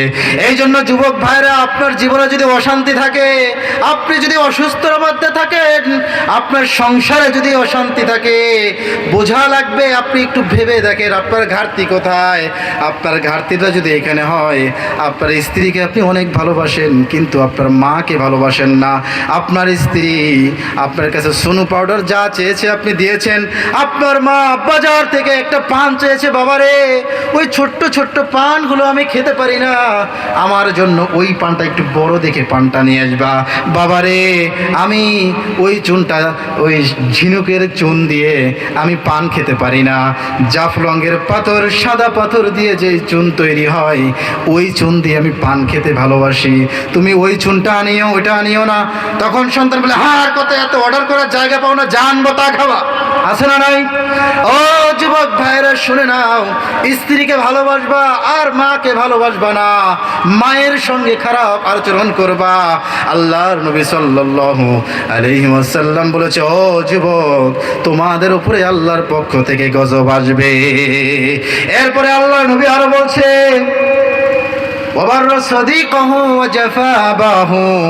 আল্লাহর নবী বলেছে, যখন কোনো পুরুষ যখন অথবা কোনো নারী যখন তার বন্ধু বান্ধবের সঙ্গে ভালো আচরণ করবে আর পিতার সঙ্গে যখন খারাপ আচরণ করবে, আল্লাহ রব্বুল আলামিন তখন ওই বান্দা বান্দিদের উপরে গজব নাজিল করবে। এরকম আছে না নাই? আছে না নাই? বাড়িতে বন্ধু আসলে স্টাইলে সালাম, আসসালামু আলাইকুম, বন্ধু কেমন আছো, আছে না নাই? আসো ভিতরে আসো, কত সুন্দর করে মিষ্টি মধুর ভাষায় কথা বলে। কিন্তু যখন বাবাকে ডাক দিয়ে বলে, বৃদ্ধ বাবা যখন ডাক দিয়ে বলে, বাবারে আমাকে একটু ওয়াশরুমে নিয়ে যাও, আমি একা একা যেতে পারছি না, একটু ধরো আমাকে নিয়ে যাও, বাবার সঙ্গে খারাপ আচরণ, হ্যাঁ এত ডাকার সময় পাও না, তোমার আর এক ছেলে নাই, খালি আমারই ডাকো, আছে না না এরকম কথা বলেন, আছে না নাই? ও যুবক ভাইয়েরা শুনে নাও, এই পয়েন্টগুলো হচ্ছে তোমাদের জন্য। যদি সংসারে উন্নতি পেতে চাও, নিজের জীবনে সফলতা পেতে চাও, যেভাবে ছোট্টবেলায় তোমার পিতা মাতা তোমাকে লালন পালন করেছে, ছোট্টবেলায় যেভাবে তোমাকে ভালোবেসেছে, আল্লাহর কোরআন শিক্ষা দিচ্ছে, তোমার পিতা মাতা বৃদ্ধ হয়ে গেলেও তুমি তোমার পিতা মাতার সঙ্গে তেমন আচরণ করো। রব্বির হামহুমা কামা রব্বায়ানি সগীরা, এবং দোয়া করো তোমার পিতামাতা তোমাকে যেভাবে ছোট্টবেলায় লালন পালন করেছে, যদি তোমার পিতামাতা দুনিয়ার বুক থেকে চলে যায়, আল্লাহর কাছে দোয়া করো, আল্লাহ আমার পিতামাতা আমার জন্য কি না করেছে, আল্লাহ কবরের মধ্যে আমার পিতামাতা আমাকে ছোটবেলায় যেভাবে লালন পালন করেছে সেভাবে আপনিও তাকে কবরে লালন পালন করিয়েন। আজ আমার প্রিয় ভাই হারুনুর রশিদ সরোয়ারি সাহেব এবং তার পরিবারের অন্য অন্য সদস্য বৃন্দুরা যে আয়োজন করেছে, এটা হলো তাদের মুরব্বীদের জন্য দোয়ার উদ্দেশ্যে করেছে, ঠিক কিনা? কথা বলেন ঠিক কিনা? দোয়া করতে হবে, আল্লাহর কাছে দোয়া করতে হবে, তেমন দোয়া করতে হবে তোমার পিতামাতা ছোটবেলায় তোমাকে যেমন লালন পালন করেছে। আপনার যখন ছোট্টবেলায় জ্বর এসেছে, আপনার বাবা সারাদিন কাজ করে 300 টাকা 300-400 টাকা তিনি পেয়েছে, সেই টাকা দিয়ে চাউল ডাউল সব কিনে টাকা শেষ করে আসছে। সারা দিন পরিশ্রম করে তিনি ঘরের ভিতরে আসছেন, রাত্রিবেলায় আপনি অসুস্থ হয়ে গিয়েছেন, রাত বাজে 2টা-3টা, পকেটে 1 টাকাও নাই, সারা রাত আপনি আপনার বাবাকে ঘুমাইতে দেন নাই, আপনার সামান্য জ্বর এসেছে, সামান্য সর্দি কাশি লেগেছে, আপনার বাবা চোখের পানি ফেলিয়ে ফেলিয়ে আল্লাহর কাছে দোয়া করেছে, আল্লাহ আমার সন্তান জ্বরের কারণে সারা রাত কান্না করছে, আমার কাছে টাকা নাই, আমাকে টাকার ব্যবস্থা করে দাও। রাত্রেবেলায় বন্ধু বান্ধবের কাছে ফোন দিয়ে দিয়ে বলতেছে, সারাদিন কাজ করেছি, শরীরটা বড় ক্লান্ত, আমার নিজের শরীরের ভিতরে জ্বর আসছে, আমার শরীরটা একেবারেই ভালো নয়, জ্বর শরীর নিয়ে আমি কাজ করেছি, কিন্তু আমি আমার জন্য ওষুধ কিনিনি, আমার কাছে টাকা নাই। আমার সন্তানের জ্বর আসছে, আমার ভালো লাগছে না, আমার ঘুম আসছে না। বন্ধুরে আমাকে কিছু টাকা হাওলাত দাও, আমার সন্তানের জন্য কিছু ওষুধ কিনবো, আমার সন্তানকে সুস্থ করব। করেছে কি করে না? বাবার কাছে টাকা না থাকলে বাবার টাকা ধার করে করে আপনার চিকিৎসা করিয়েছে। আপনার ক্যান্সার হয়েছে, এটার চিকিৎসা নয়। সামান্য সর্দি কাশি লেগেছে, এটার চিকিৎসাই করেছে। মানুষের কাছে টাকা পয়সা ধার নিয়ে চিকিৎসা করেছে। আর আপনার বাবার ঠান্ডা কাশি হলে তো চিকিৎসা করেনি না। আপনার বাবার পা পচে গিয়েছে, আপনার বাবার হাত পচে গিয়েছে। ডাক্তারের ওষুধ খাওয়ানো তো দূরের কথা, আপনি ডাক্তারও দেখান না, আসে না নাই। লালন পালন করা তো দূরের কথা, রাস্তার মধ্যে ফেলে দিয়ে আসেন, আসে না নাই।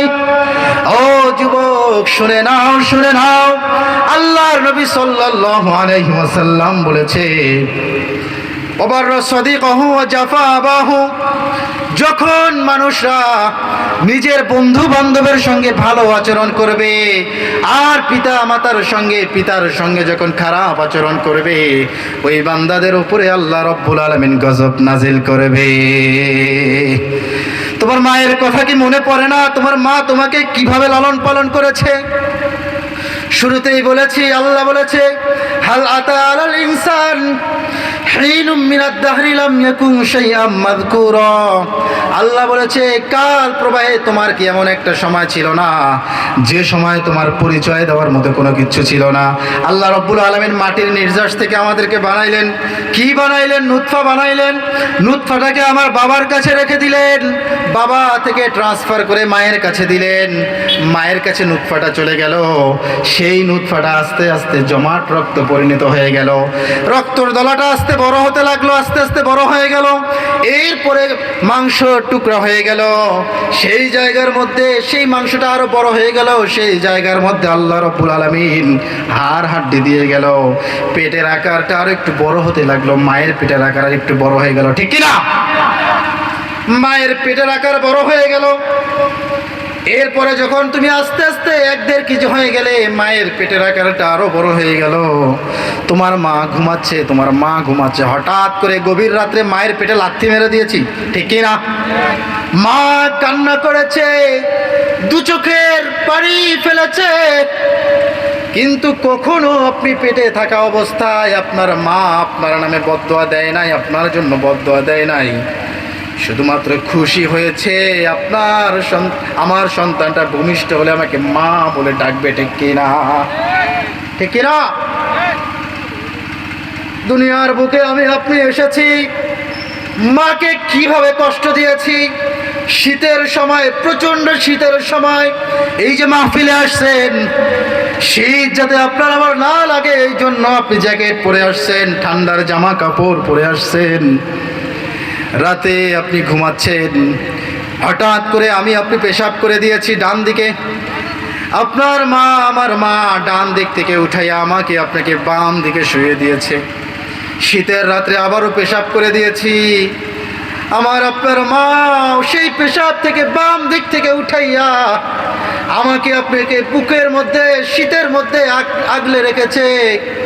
এরপরে বুকের মধ্যে আপনি পেশাব করে দিয়েছেন। বুকের ভিতরে পেশাব করে দেওয়ার পরে আপনার মা যেখানে ঘুমিয়েছে সেই জায়গায় আপনাকে রেখেছে। কিছুক্ষণ পরে আপনি পায়খানা করে দিয়েছেন, ঠিক কিনা? আপনাকে ভালো জায়গায় আপনার মা রাখলো, আপনার পেশাবের উপরে আপনার মা ঘুমাইলো। সারা রাত আপনার মা এভাবে কাটিয়েছে। আবার আরো ছোট ছোট সন্তান থাকে, দেখা যায় আপনি ঘুমিয়েছেন আর একটা কান্না করেছে, সে ঘুমিয়েছে আর একটা কান্না করেছে। মাকে ঘুমাতে দেই নাই, মাকে কষ্ট দিয়েছি। বৃদ্ধ যখন মা হয়ে যায়, ওই মাকে দেখা যায় ছোটবেলাও কষ্ট দিয়েছি। আমার মা বাবা যখন বৃদ্ধ হয়ে গেল, শীতের জন্য আমার মা বাবা কষ্ট করেছে। বৃদ্ধ হওয়ার পরেও আমরা তাদেরকে কষ্ট দেই, শীতের জামা কাপড় কিনে দেই না, ঠিক কিনা? ঠিক কিনা? এই অসভ্য যুবক এগুলা, যারা পিতা মাতার খেদমত করে না, শুধুমাত্র স্ত্রীর খেদমতে ব্যস্ত থাকে। স্ত্রীর খেদমত তো করতেই হবে, কিন্তু স্ত্রীকে ভালোবাসে, মা বাবাকে ভালোবাসে না। এইগুলো হলো অসভ্য যুবক। এগুলোর কারণে আমরা আযাবের শিকার হই। কথা বলেন ঠিক কিনা? আমার ভাইরা, আল্লাহ নবী সাল্লাল্লাহু আলাইহি ওয়াসাল্লাম বললেন ওয়াবাররা সাদিকাহু ওয়া জাফা আবাহু, যখন পিতামাতাকে ভালোবাসবে না, বন্ধু বান্ধবকে ভালোবাসবে, তখন যিনি গজব নাজিল করবেন তিনি কে? এরপরে আল্লাহর নবী বললেন ওয়ারতাফাতিল আসওয়াতু ফিল মাসাজিদ। আল্লাহর নবী যেন দেখে দেখে আমাদেরকে কথাগুলো বলছেন। আল্লাহর নবী সাল্লাল্লাহু আলাইহি ওয়াসাল্লাম বললেন যখন মসজিদগুলোর মধ্যে হট্টগোল তৈরি হবে, মসজিদগুলোর মধ্যে যখন হট্টগোল হবে, মারামারি বিশৃঙ্খলা তৈরি হবে, আল্লাহ রব্বুল আলামিন তখন আমার উম্মতের উপরে গজব নাজিল করবে। আজ বিভিন্ন মসজিদগুলো খেয়াল করে দেখা যায়, মসজিদের মধ্যে মারামারি আছে না নাই? জিলাপি নিয়ে মারামারি আছে না নাই? জুতা নিয়ে মারামারি আছে না নাই? পারিবারিক বিষয় নিয়ে মারামারি আছে না নাই? কথা বলেন, সভাপতি নিয়ে মারামারি, সেক্রেটারি নিয়ে মারামারি, ক্যাশিয়ার নিয়ে মারামারি আছে না নাই? কথা বলেন ঠিক কিনা? সুদখোর, ঘুষখোর, এরা হয়েছে মসজিদের সভাপতি আর ক্যাশিয়ার, এরা হয়েছে সেক্রেটারি। ইমাম সাহেব যখন সুদের কথা বলেছে, সভাপতির গায়ে গিয়ে পড়েছে, এরপরে মসজিদের ভিতরে মারামারি লেগেছে, আছে না নাই? কথা বলেন, আছে না নাই? ইমাম সাহেব নিয়োগ দিয়েছে। ঘটনা একটা মনে পড়লো গল্প আকারে। এক মসজিদের নতুন ইমাম নিয়োগ হয়েছে। ইমাম সূরা কেরাত পড়ছে, প্রথম রাকাতে পড়লেন সূরাতুল আলা, পড়লেন সাব্বিহ ইসমা রাব্বিকাল আলা। এই সূরার একেবারে শেষ আয়াতে আছে সুহুফি ইব্রাহিম ওয়া মূসা। কি আছে বলেন দেখি? সুহুফি ইব্রাহিম ওয়া মূসা। মসজিদের কমিটির লোক তাকে মূল হচ্ছে তিনজন, একজন হলো সভাপতি, আর একজন হলো সেক্রেটারি, আর একজন হলো ক্যাশিয়ার, ঠিক কিনা? এখন ইমাম সাহেব প্রথম রাকাতে সূরা পড়লেন সুহুফি ইব্রাহিম ওয়া মূসা। এটা গল্প কিন্তু দলিল না। আবার এখন মসজিদের সভাপতির নাম ইব্রাহিম আর সেক্রেটারির নাম মূসা। কথা বলেন, নাম কি? নামাজ শেষ হয়ে গিয়েছে, সভাপতি আর সেক্রেটারি খুব খুশি, এই ইমাম আমাদের দরকার, এইটাই আমাদের দরকার। কিন্তু ক্যাশিয়ার বলছে না না, এই ইমাম চলবে না, এই ইমাম দিয়ে আমাদের হবে না। এবার মারামারি লাগছে। বলে কেন মারামারি করছে? অযথা কারণ নিয়ে কেন মারামারি করছে? বলো বলো, কেন কেন? তখন বলে না, হঠাৎ করে ক্যাশিয়ার বলছে এই ইমাম হচ্ছে সুবিধাবাদ ইমাম। এই ইমাম সভাপতির নাম বলল নামাজে ইব্রাহিম, সেক্রেটারির নাম বলো মূসা, কিন্তু আমি ক্যাশিয়ারের নামটা একবারও বললো না। এই ইমাম আমাদের মসজিদে চলবে না। এটা নিয়ে মারামারি বুঝাইতে চাইলাম, কোনো কারণ ছাড়াই মসজিদে মারামারি, অহেতুক কারণে মসজিদে মারামারি এরকম আছে না নাই? আল্লাহর নবী বলেছেন ওয়ারতাফাতিল আসওয়াতু ফিল মাসাজিদ, যখন মসজিদগুলোর মধ্যে হই হুল্লা তৈরি হয়ে যাবে, ইবাদতের থেকে অন্য কাজ বেশি হবে, ওই সময় আল্লাহ রাব্বুল আলামিন আমার উম্মতের উপরে গজব নাজিল করবে। আজ আমাদের ভিতরে অশান্তি, বালা, মুসিবত, গজব, এগুলো কারণ হচ্ছে এটা। এরপরে আল্লাহর নবী বললেন ওয়া কানা যাঈমুল কওমি আরজালাহুম। খুব ভালো করে শুনবেন এই পয়েন্টটা। আল্লাহর নবী সাল্লাল্লাহু আলাইহি ওয়াসাল্লাম বলছেন যখন সমাজের নিকৃষ্ট মানুষগুলো গুরুত্বপূর্ণ চেয়ারের মধ্যে বসবে, আল্লাহ রাব্বুল আলামিন তখন তার বান্দাদের উপরে গজব নাজিল করবে। ঠিক কি না? আজ আমাদের সমাজের গুরুত্বপূর্ণ চেয়ারগুলো দিকে তাকালে দেখা যায় সমাজের যেই সমস্ত মানুষগুলো আদল, ইনসাফ, ন্যায় বিচার চায়, যাদের ভিতরে কোরআন আছে।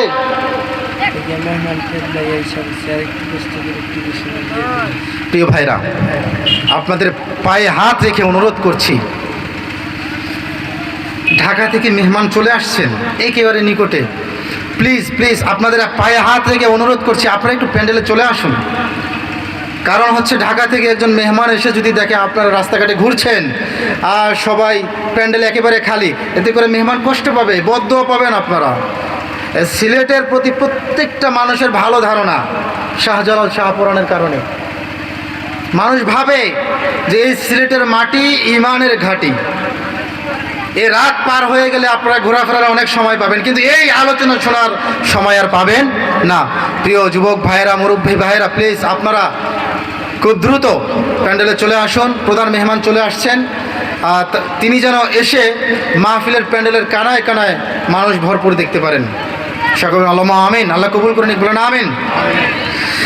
আমার ভাইয়েরা, আল্লাহ রাব্বুল আলামিনের পয়গম্বর বলছেন ওয়া কানা যাইমুল কওমি আরযালাহুম, যখন সমাজের নিকৃষ্ট মানুষটা ওই সমাজের গুরুত্বপূর্ণ চেয়ারে বসবে, নেতৃত্বের চেয়ারে বসবে, ওই সময় আল্লাহ রাব্বুল আলামিন সমাজের মধ্যে গজব নাজিল করে দিবে। আর যদি আমাদের সমাজের দিকে আমরা তাকাই, দেখা যায় চোর বাটপার সুদের টাকা দিয়ে বাড়ি বানাইছে, সুদের টাকা দিয়ে ঘর বানাইছে, সুদের টাকা দিয়ে গাড়ি বানাইছেন, সুদের টাকা দিয়ে ব্যক্তিত্ব অর্জন করছেন, ঘুষের টাকা দিয়ে ব্যক্তিত্ব অর্জন করেছেন। আল্লাহ রাব্বুল আলামিন 1-1.5 কেজি ওজনের যেই শরীরটা দিয়েছিলেন সুদের টাকা ঘুষের টাকা দিয়ে, আজ 50 কেজি 60 কেজি 70 কেজি হয়ে গিয়েছে। সুদের টাকা দিয়ে আজ তিনি বাহাদুরি দেখাচ্ছেন। আল্লাহর নবী সাল্লাল্লাহু আলাইহি ওয়াসাল্লাম বলেন, যখন এমনটি হবে ওয়া কানা যাইমুল কওমি আরযালাহুম, সমাজের যোগ্য ব্যক্তিরা যোগ্য চেয়ারে না বসে যখন অযোগ্য ব্যক্তিদেরকে চেয়ারে বসিয়ে দেওয়া হবে, আল্লাহ রাব্বুল আলামিন তখন বান্দাদের উপরে গজব নাজিল করে দিবে। এমন লোক আমাদের এই জমিনে তো দেখি নাই এখন পর্যন্ত, ঠিক কি না? দেখি নাই? কি অবস্থা! 54 বছর হয়ে গিয়েছে, 54 বছর হয়ে গিয়েছে আমাদের এদেশ স্বাধীন হয়েছে। 2024 সালেও আমরা দেখলাম আমাদের এদেশকে দ্বিতীয়ভাবে অন্য এক সিস্টেমে স্বাধীন হয়েছে, ঠিক কি না? স্বাধীনতার গল্প শুনেছি 71 সালের, আবার স্বাধীনতা দেখেছি 24 সালেও। এই 24 সালে এই এত 54 বছরের এই ইতিহাসে কত কিছুই দেখলাম, কোরআন আজও দেখলাম না। যারা কোরআনের পক্ষে কথা বলে, ওসমান হাদির মতো যারা বলিষ্ঠ কণ্ঠে কথা বলে, এই সমস্ত মানুষদেরকে এই স্বাধীন দেশের মধ্যে থেকেও এই সমস্ত মানুষদেরকে বুলেট মেরে তাদেরকে দুনিয়া থেকে হটায় দেওয়া হয়। যোগ্য চেয়ারে তাদেরকে না বসিয়ে অযোগ্য ব্যক্তিরা সেই চেয়ারে নিয়ে, ঠিক কি না? সাল্লাল্লাহু আলাইহি ওয়াসাল্লাম বলেছেন এরকম যোগ্য মানুষগুলোকে চেয়ার থেকে অযোগ্য ব্যক্তিগুলো চেয়ার নিয়ে কারাকারি করবে, আল্লাহ তাআলা গজব নাজিল করবেন। ওসমানীয়গুলো যখন চোখের সামনে আসে, দেখলে মনে হয় তার ইমানি জজবাটা কেমন ছিল। ওসমান হাদির ভিতরে এমন একটা গুণ দেখতে পেরেছি, মসজিদে তিনি যদি এই রাষ্ট্রের ভালো কোনো পদে থাকতে পারতেন, তার যোগ্যতাটা এমন ছিল মসজিদের মেম্বরে বসে তিনি খুতবা দিতে পারবেন। কারণ আমরা দেখেছি তাকে নামাজ পড়াইতে, মসজিদের দেওয়ার যোগ্যতা তার ছিল, দাঁড়িয়ে শুদ্ধ নামাজ পড়ানোর যোগ্যতা ছিল, পথে গিয়ে বলিষ্ঠ কণ্ঠে বাতিলদের কথা বলার বিপক্ষে কথা বলা। আর যারা ইসলামের পক্ষে কথা বলে, ইসলাম যারাই কথা বলে তাদেরকে দুনিয়া থেকে বিদায় করে দেওয়া হয়, ঠিক কি না? আল্লাহর নবী সাল্লাল্লাহু আলাইহি যোগ্য না বসে ওই চেয়ারে বসাইলে তুমি কিয়ামত অতি নিকটে, খুব বেশি দূরে নয়। ভাইরা, হাজ্জাজ বিন ইউসুফ তার জনগণকে প্রচুর পরিমাণে নির্যাতন করেছে। জনগণরা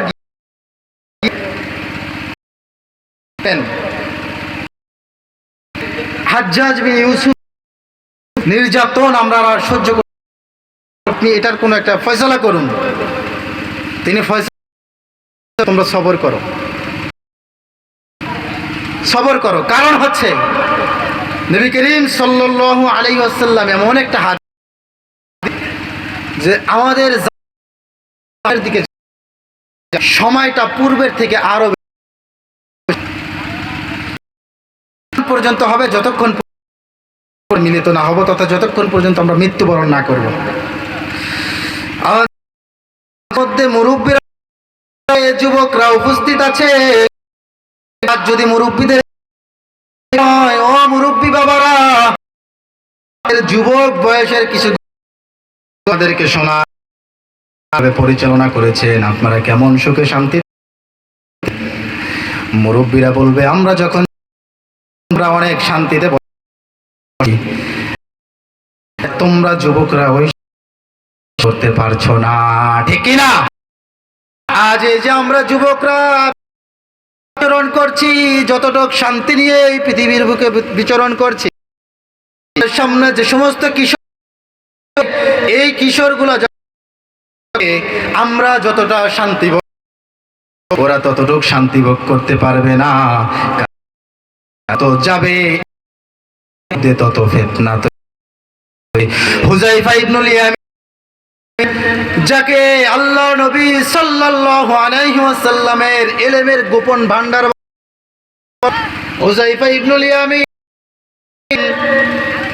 যে উম্মাহ যত যাবে, সময় যত যাবে, মানুষের অবস্থা এমন হবে, মানুষ তো হবে। রাত যত গভীর হয়, অন্ধকার তত আরো গভীর। আপনি যত যাবে পারবে, ঠিক কি না? যত যাবে অন্ধকারের গভীরতা তত বাড়বে।